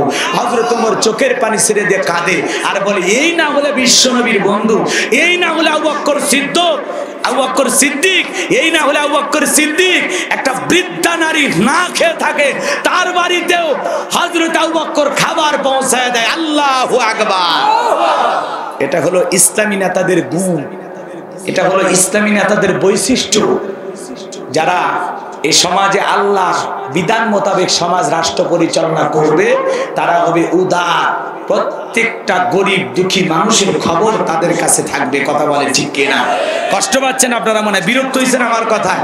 আমার ভাইয়েরা, হযরতে আবু বকরের কথা বললাম, আমি যদি এখন হযরতে ওমরের কথা বলতে যাই সময় আরো বেশি লাগবে। কথা বোঝেন নাই মনে হয়? কিন্তু আমি আপনাদেরকে মূল যে বিষয়টা, যে মেসেজটা দিতে চাচ্ছিলাম, সেটা দেওয়ার দরকার আছে না? তাহলে সেদিন তারা বলবে ওয়াকালু রাব্বানা ইন্না আতা'না সাদাতানা ওয়া কুবারা'না ফাআদাল্লুনা সাবিলা। হে আমাদের রব, আমরা দুনিয়াতে নেতাদের কথা মানতাম, বড়দের কথা মানতাম, তারা আমাদেরকে পথভ্রষ্ট করে গোমরাহি বানায় জাহান্নামে নিয়ে আসছে। কথা বলেন ঠিক কিনা? আর সেদিন তারা বলবে রব্বানা আতিহিম দিফাইনি মিনাল আযাব ওয়াল আনহুম লা'নান কাবীরা। হে আমাদের রব, আমাদের চাইতে ওই নেতার মুরব্বিদের আযাব আপনি দ্বিগুণ করুন, আমাদের চাইতে ওদের আযাব আপনি ডবল করুন, দ্বিগুণ করুন। কথা কি বুঝতে পারছেন? কথা বোঝেন নাই মনে হয়? এখন কারা জাহান্নামে নিয়ে গেল ওদেরকে একটু জানা দরকার নাই? কথা বলেন না কেন? আমরা সেই নেতার পিছনে ওঠা বসা করব যে নেতা কোরআন সুন্নাহ মোতাবেক চলে, যে নেতা নিজে নামাজি জনগণকেও নামাজি বানায়। কথা বলেন না কেন? রাগ করতেছেন? কেমন নেতার অনুসরণ করবেন? আমাদের সমাজে অসংখ্য নেতা আছে, অসংখ্য নেতা আছে যারা অবৈধ কাজের সাথে জড়িত। কথা বলেন? রাগ করতেছেন? মনে করেন আমার গাইবান্ধা শহরে একজন প্রভাবশালী নেতা, যার কথায় গাইবান্ধা শহর ওঠে আর বসে। কথা কন না আছে না? মনে করেন একটা নাম দিলাম, নেতার নাম হলো তরমুজ খান। কি নাম? তরমুজ খান।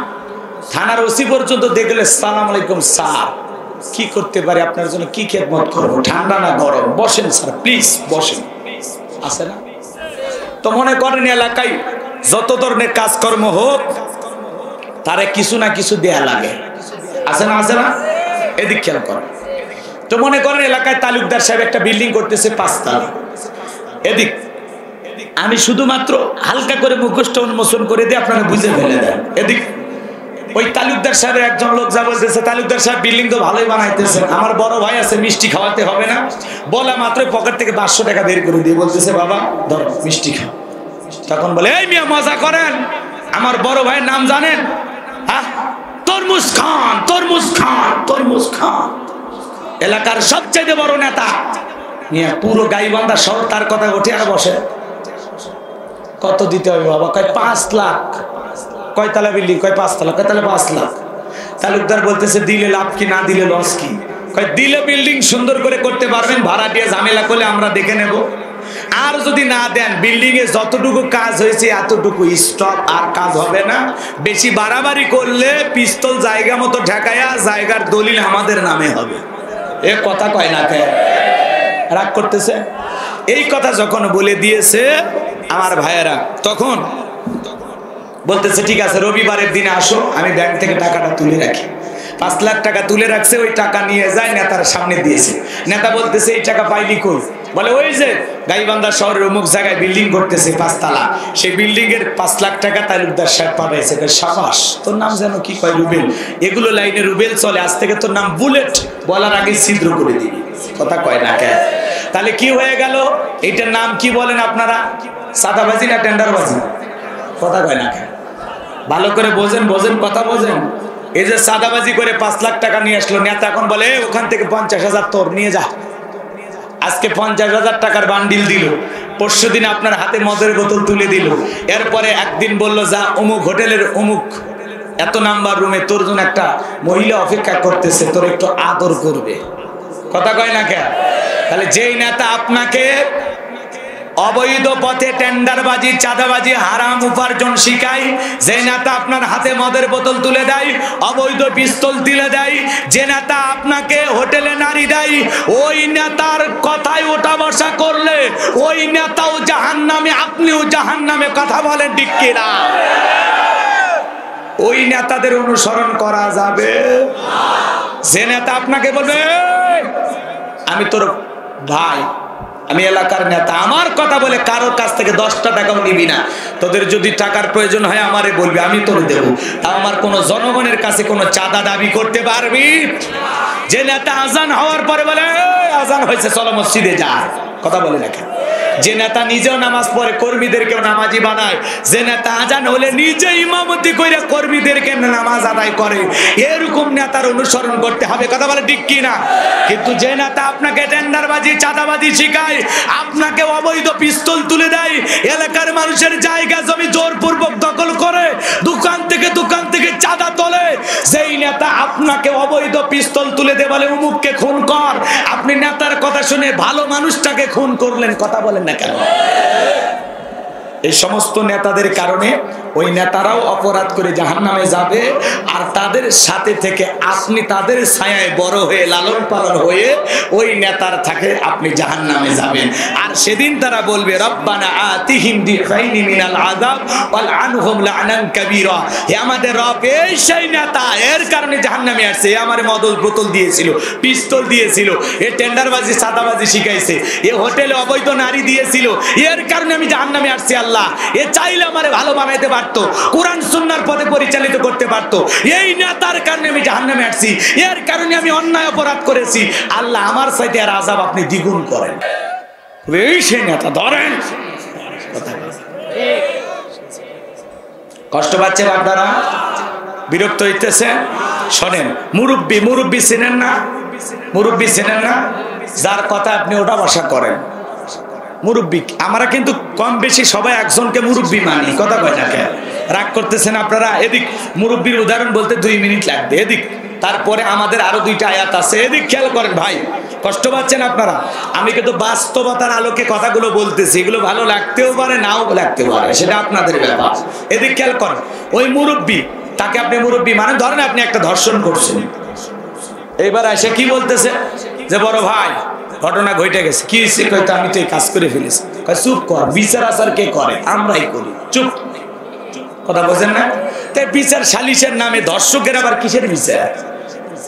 ধরোয়ার ফাঁসি দিয়ে মারো, কথা বলে না কেন? একটা ধর্ষণকারী যদি বাংলাদেশে মৃত্যুদণ্ডের সাথে সাথে দেওয়া হইতো, বাংলাদেশে ধর্ষণ কমে যেত, কথা কন নাকি আপনারা? আল্লাহর আইন দিয়ে তো বিচার হচ্ছে না, তারপরে দেশের সর্বোচ্চ শাস্তি হলো মৃত্যুদণ্ড, তাই না?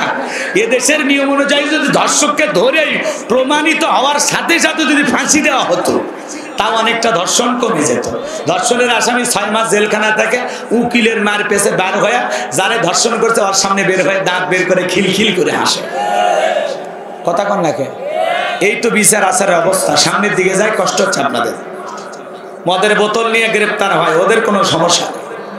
আর হুজুরের কাছে কিছুই পায়নি, পরে করছে হুজুরের মোবাইলে পর্নোগ্রাফি পাওয়া গেছে, হুজুর নাকি অশ্লীল ভিডিও দেখে।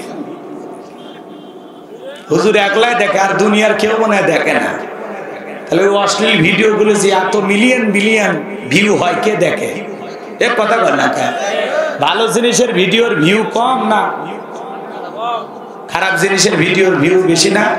কথা কর না? খালি নোংরা একটা পোস্টার বা ছবি যদি দেয়, যুবকেরা মনে করে না জানি আর ভিতরে কি, কথা কর না?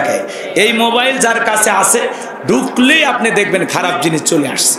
তবে হ্যাঁ, যারা বেশি বেশি ওয়াজ দেখে, ঢুকলেই খালি ওয়াজ পাবেন, যারা গান দেখে ঢুকলেই গান পাবেন, কথা কন নাকি আপনারা? এটা আবার ইউটিউবের একটা সিস্টেম আছে, যে ভিডিওগুলো আপনি বেশি বেশি ক্লিক করবেন, ওই ভিডিওগুলো আপনার সামনে থাকবে।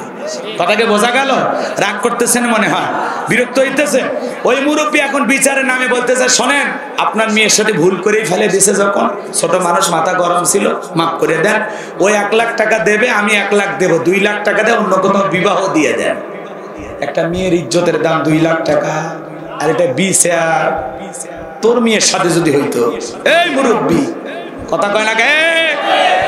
তোর বোনের সাথে যদি হইতো তাহলে টের পাইতে, কথা কন নাকি আপনারা? রাগ করতেছেন? ওই যে বিচারের নামে প্রহসন, বিচারের নামে তামাশা কইরা 1-1.5 লাখ টাকা, 50,000 টাকা, 1000 টাকা জরিমানা করে। কেরে ভাই, একটা মেয়ের ইজ্জত কোনোদিন জরিমানা দিয়ে হয়? কথা কন নাকি আপনার? রাগ করতেছেন? রাগ করতেছেন? ওই মুরব্বী বিচার করার পরে বলতেছে, সেঞ্চুরি করে মিষ্টি বিতরণ করবি, আমি তোর বড় ভাই আসি, আছে না নাই? যেই মুরব্বী আপনারে খারাপ কাজে উৎসাহ দেয়, একদিন যা বলেন বড় ভাই টেনশনে আছি, ভাল লাগে না। কি হয়েছে? কই বিবির সাথে ঝগড়া করেছি। কয় আয় চুপ কর, একটা জিনিস তোরে খাওয়ায়। সিগারেট চেনেন আপনারা? সিগারেটের ভিতরে যা ছিল সব ফেলা দিয়েছে, নতুন আবার ভিতরে কি যেন আপলোড করলো, আর নাম কি? গাঁজা। ওই গাঁজা খাওয়ায় বলতেছে বড় ভাই মেজাজটা তো ফুরফুরে লাগে। কয় আরো ভাল লাগবে ভিজেটা খালে। একদিন গাঁজা খাওয়াইলো, একদিন ফেন্সিডিল খাওয়াইলো, একদিন মদের বারে নিয়ে গেল, একদিন যাত্রার প্যান্ডেলে নিয়ে গেল, একদিন সিনেমা হলে নিয়ে গেল। এইরকম মুরব্বীর সাথে ওঠা বসা করলে ওই মুরব্বীও জাহান্নামে যাবে, আপনারেও জাহান্নামে নিয়ে যায় ছাড়বে। তাহলে এইরকম মুরব্বীর সাথে ওঠা বসা করা যাবে? কার সাথে ওঠা বসা করতে হবে? যে মুরব্বী নামাজ পড়ে। কথা কন না? কারণ ওন মুরব্বী যদি নামাজ পড়ে বলবে ভাই তুই আমার ছোট ভাইয়ের মতো, আমি নামাজ পড়ি তোর নামাজ পড়াবে, আমি দাড়ি রেখেছি তোরে রাখতে হবে, আমি টুপি পরি তোরে টুপি পড়তে হবে, আমি পাঞ্জাবি পরি তোরেও পড়তে হবে। এক কথায় নামাজির সাথে গেলে আপনি নামাজি হবেন, সুদখোরের সাথে গেলে সুদখোর হবেন, হারামখোরের সাথে গেলে হারামখোর হবেন। কথা কন না? ভালো মানুষের সাথে ওঠা বসা করা লাগবে। নামাজি, আল্লাহওয়ালা, নেককার, দিনদার, যে মানুষটা নিজে 5 ওয়াক্ত নামাজ পড়ে, যে মানুষটা কোরআন পড়ে, যে মানুষটা কোরআন সুন্নাহ মোতাবেক তার জীবনকে পরিচালনা করে, এরকম ভালো ভালো আদর্শ নেতা, ভালো ভালো আদর্শ মুরব্বীর সাথে ওঠা বসা করার দরকার আছে না নাই? কথায় আছে সৎসঙ্গে স্বর্গবাস, অসৎসঙ্গে সর্বনাশ। আপনার চরিত্র যেমন আপনার ভাগ্যে জুটবেও তেমন। এই দিক খেয়াল করেন, এক ধনী মানুষ রক্তের প্রয়োজন, তার রক্তের গ্রুপ কারোর সাথে মিলতেছে না। কথাকে বোঝেন না? এক কৃপণের সাথে রক্তের গ্রুপ মিলে গেছে, ওই কৃপণক ধরে নিয়ে আসে বলতেছে রক্ত দিতে হবে। কৃপণ বলে আমি ঠিক মতো ভাতই খাই না, আর আমি রক্ত দেওয়ার মানুষ। কয় না হলে দেওয়া লাগবে, রুগীটারে বাঁচাইতে হবে। ওরে জোর করে ধরে নিয়ে যা 3 ব্যাগ রক্ত নিয়েছে। নেওয়ার পরে 3 লাখ টাকার চেক যখন লিখে দিয়েছে, কৃপণ কয় এটা কি? কয় 3 লাখ। কয় আরো 3 ব্যাগ দেবো। আপাতত লাগবে না, লাগলে ফোন দেওয়া হবে। এইবার কয়েক মাস পর আবার রক্তের প্রয়োজন হলো, এইবার কৃপণকে টেলিফোন করা হলো, ভাই রক্ত লাগবে। কয় কোন হাসপাতালে আসা লাগবে? কয় ওই ঝিনাইদহ শেফালি হসপিটাল, তাড়াতাড়ি চলে আসো।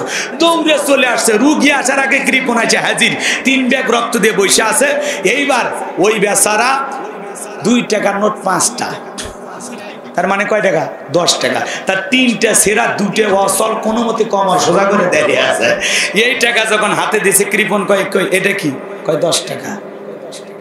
ফাজলামি করেন, আগে 3 ব্যাগ রক্ত দিলাম 3 লাখ টাকা, আর এইবার 3 লাখ টাকা মানে 3 ব্যাগ দিলাম মাত্র 10 টাকা। কয় সুপ সমস্যা তোর, সমস্যা আমার না। কেন? কয় আগে আমি বড় লোক ছিলাম, মনটা বড় ছিল, ধনী ছিল, তোরে 3 লাখ দিছি, তুই কৃপণ, তোর রক্ত ভেজা। যেদিন থেকে তোর রক্ত আমার শরীরের ভিতরে ঢুকছে, সেদিন থেকে আমি নিজেও কৃপণ হয়ে গেছি। কথা কয় না? খেয়া এই জন্য যেমন লোকের সাথে ওঠা বসা করবেন, আপনার ভিতরেও ঠিক ওই চরিত্রটাই ফুটে উঠবে। নামাজির সাথে ঘুরলে নামাজি হবেন, বেনামাজির সাথে ওঠা বসা করলে বেনামাজি হবেন, লুচ্চার সাথে ওঠা বসা করলে আপনিও আন্তর্জাতিক লুচ্চা হবেন। এই জন্য ভালো মানুষের সাথে ওঠা বসা করে নিজেও ভালো হন। সৎসঙ্গে স্বর্গবাস, অসৎসঙ্গে সর্বনাশ। আল্লাহ আমাদের হেদায়েত দান করুক। জোরে বলেন আমিন। এই বুড়ির কথাগুলো মনে আছে? আর কি বলতে চাচ্ছিলাম ভুলে গেছেন মনে হয়? ওই আংটির কথা। এই যে আমাদের একজন ভাই কালিমা পড়ে মুসলমান হবে, আমাদের ভাই আমাদের মাঝে উপস্থিত। হ্যাঁ, ছেলেটার নাম যেন কি? শুভঙ্কর সরকার। এই ভাই ঝিনাইদহবাসী, এদিক খেয়াল করেন, আমাদের একজন ভাই, আর একটা মাইক কই, মাইক দেন, দয়া করে বসেন, সবাই বসেন। আমাদের একজন ভাই নাম হলো শুভঙ্কর সরকার। এই ভাইয়ের পিতার নাম হলো হারান সরকার, মাতা হলো পর্দা সরকার। একজন অমুসলিম হিন্দু ধর্মাবলম্বী ভাই, তিনি আজকে আমাদের হাতে কালিমা পড়ে মুসলমান হতে চায়। আলহামদুলিল্লাহ। জোরে বলেন আল্লাহু আকবার। আরো জোরে বলেন আল্লাহু আকবার। এলাকার যারা গণ্যমান্য ব্যক্তিবর্গ আছে তারা জানে। ভাইয়ের কোথায়? এ ভাই আমাদের কালেমা পড়ে মুসলমান হতে চায়। হ্যাঁ, ভাইয়ের মাথায়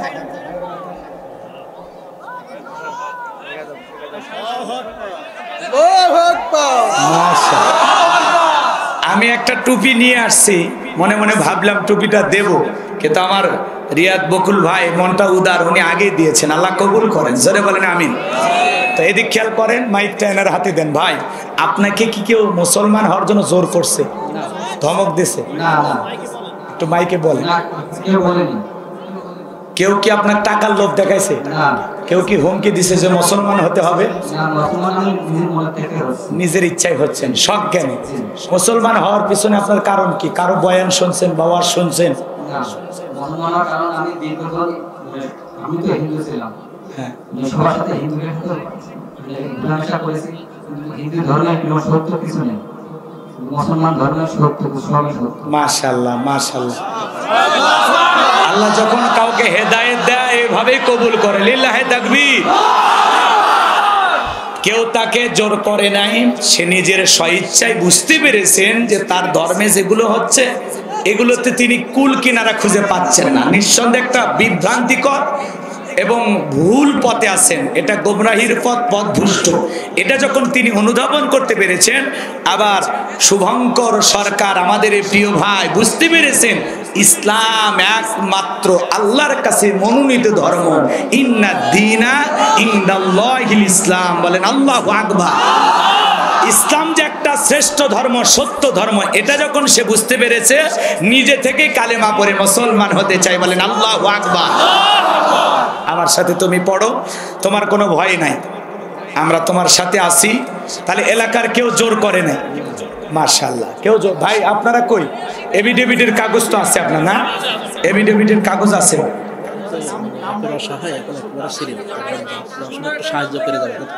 জি জি জি জি, ঠিক আছে, সমস্যা নেই। আচ্ছা, আমরা এই ছেলেটার জন্য এদিক খেয়াল করেন, আল্লাহর কাছে দুইটা নাম প্রিয়, আমার কাছ থেকে নামও নিতে চেয়েছে, আমি নামটাও রাখবো, এদিক খেয়াল করেন। আপনারা একটু ভাই কথা বলেন। এই ছেলেটার এভিডেভিটের কাগজ আছে, এই ভোটার আইডি কার্ড নিয়ে আসছে, সমস্যা নাই। ছেলেটার নাম হলো, শুনেছেন আপনারা, শুভঙ্কর সরকার, বাবা হারান সরকার, মার নাম পর্দা সরকার, বাড়ি কোথায় বাবু? ঝিনাইদহ মহিষাকুণ্ড। এই তোমার আইডি কার্ড নাও। এখন আমি যেভাবে বলতেছি তুমি সেভাবে পড়ো, বলো আমার সাথে পড়ো। বিসমিল্লাহির রহমানির রহিম। বিসমিল্লাহ বলো, হির রহমানির রহিম। লা ইলাহা ইল্লাল্লাহু মুহাম্মাদুর রাসূলুল্লাহ। লা ইলাহা ইল্লাল্লাহু মুহাম্মাদুর রাসূলুল্লাহ। আল্লাহ ব্যতীত, আল্লাহ ছাড়া কোনো মাবুদ নেই, কোনো ইলাহ নেই, কোনো লালনকারী নেই, কোনো পালনকারী নেই, কোনো সৃষ্টিকর্তা নেই, কোনো বিধানদাতা নেই, কোনো আইনদাতা নেই, দাতা নেই। হযরত মুহাম্মদ সাল্লাল্লাহু আলাইহি ওয়াসাল্লাম আল্লাহর প্রেরিত রাসূল। এরপরে পড়ো, পড়ো আমার সাথে পড়ো। আশহাদু আল্লা ইলাহা ইল্লাল্লাহু ওয়াহদাহু লা শারীকা লাহু ওয়া আশহাদু আন্না মুহাম্মাদান আবদুহু ওয়া রাসূলুহু। আমি সাক্ষ্য প্রদান করতেছি যে আল্লাহ ব্যতীত অন্য কোনো মাবুদ নেই,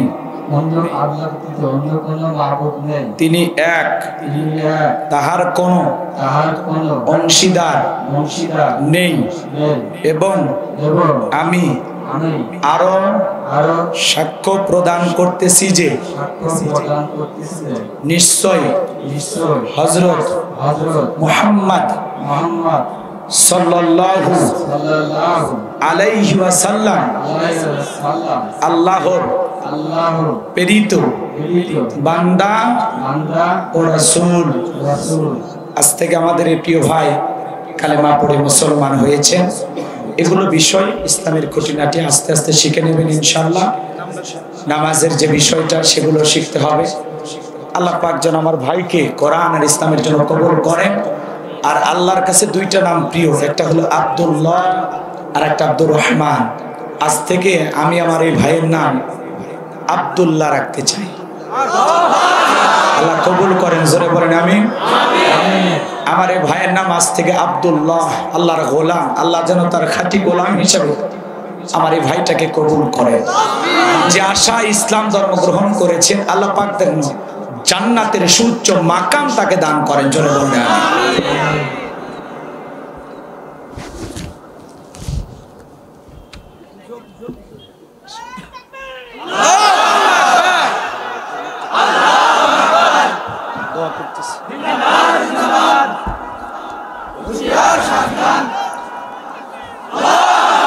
আমার এই ভাইটি আজ থেকে মুসলমান হয়েছেন, আমাদেরই ভাই। এই ভাই কিন্তু এখন নিষ্পাপ। সুবহানাল্লাহ বলেন। কালেমা পড়েছেন, তার পূর্বের যত গুনাহ আছে আল্লাহ সব মাফ করে দিয়েছেন, বলেন আল্লাহু আকবার। আব্দুল্লাহ আজ থেকে আমার ভাই, আপনার ভাই। আমরা এই ভাইটি দরিদ্র পরিবারের একটা ছেলে, আপনারা জানেন। যেহেতু আজকে মুসলমান হয়েছেন, বিয়ে করেন নাই মনে হয়, বিয়ে করেছেন, বিয়ে করেন নাই। তার পরিবার থেকে হয়তো আর মেনে নেবেন কিনা জানি না, সে একা থাকতে চায়। এজন্য সকলে একটু আজকের প্রোগ্রাম থেকে আমাদের এই মুসলিম ভাই, নব মুসলিম ভাই আব্দুল্লাহর প্রতি আমরা একটু সহযোগিতার হাত বাড়াবো। একটা ব্যাগ রুমাল নিয়ে আপনারা কালেকশন করে ভাইকে দেবেন। আর আমার এলাকার যে চেয়ারম্যান ভাই দেখলাম না, রফিকুল ভাই, চেয়ারম্যান ভাই, আমি নিজেও কিছু দিতেছি। এইভাবে তো আসলে জীবন চালানো যাবে না। যদি পারেন এলাকার সবাই মিলে তার একটা কর্মস্থানের ব্যবস্থা করে দেবেন, কর্মস্থানের ব্যবস্থা করে দেবেন। 1-1.5 লাখ 2 লাখ টাকা দিয়ে তার একটা ছোটখাটো ব্যবসা প্রতিষ্ঠান ধরায় দেওয়ার চেষ্টা করবেন। আমাদের লোক যাচ্ছে ভিতরে, আপনি মহিলা প্যান্ডেল যদি কেউ মহিলা প্যান্ডেল, আমাদের লোক আমি যেতটুকু পেরেছি দিয়েছি আমার ভাইকে। আপনার একটু সহযোগিতার হাত বাড়ান, সবাই একটু মেহরবানি করে।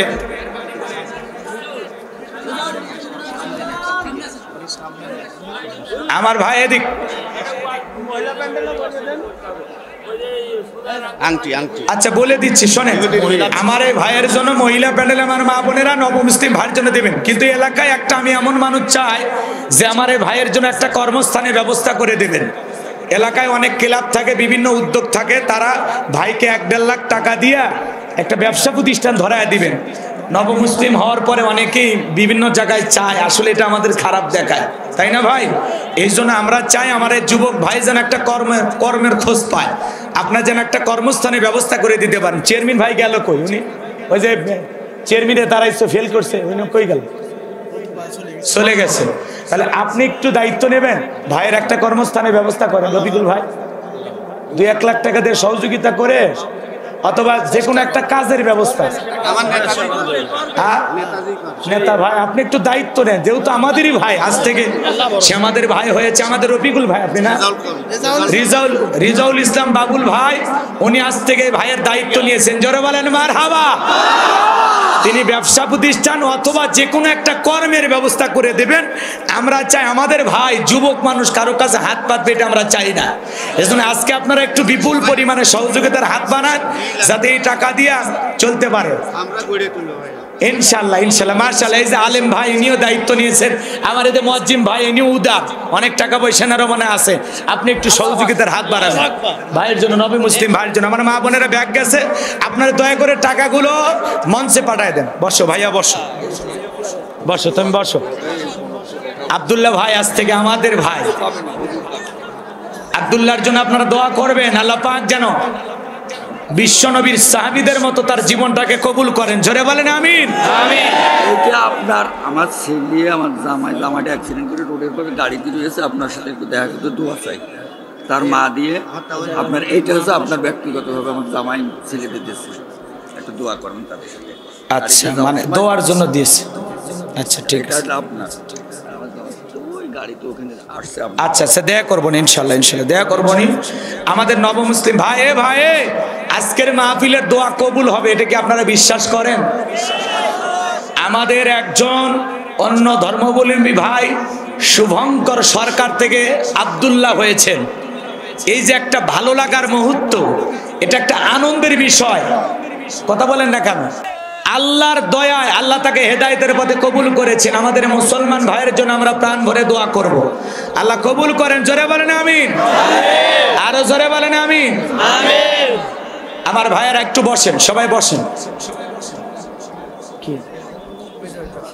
হ্যাঁ, রিজাউল ভাই, বাবলু ভাই, ওনার জন্য প্রাণ ভরে দোয়া করব। আমরা যেহেতু আসরের নামাজের নিকটবর্তী, আসরের নামাজের নিকটবর্তী যে গুরুত্বপূর্ণ আলোচনাগুলো শেষ করতে চাইছিলাম, আসলে ওইভাবে বলতে গেলে সময় লাগবে, কিন্তু ওই মেয়েটার আংটির কথা কেন বলবো, এদিক খেয়াল করেন।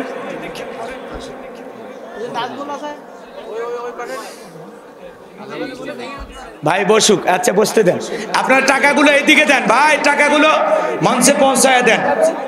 তোমার কাছে অনুরোধ করতেছি ভাইয়া, তুমি একটা কর্মের ব্যবস্থা করো। তুমি কাজ পারো, কোনো কাজ পারো? রং, মাশাআল্লাহ, রঙের কাজ পারে, সে তো আসলে কর্মওয়ালা যুবক। মাশাআল্লাহ বলেন, আমার ভাই রঙের কাজ করে।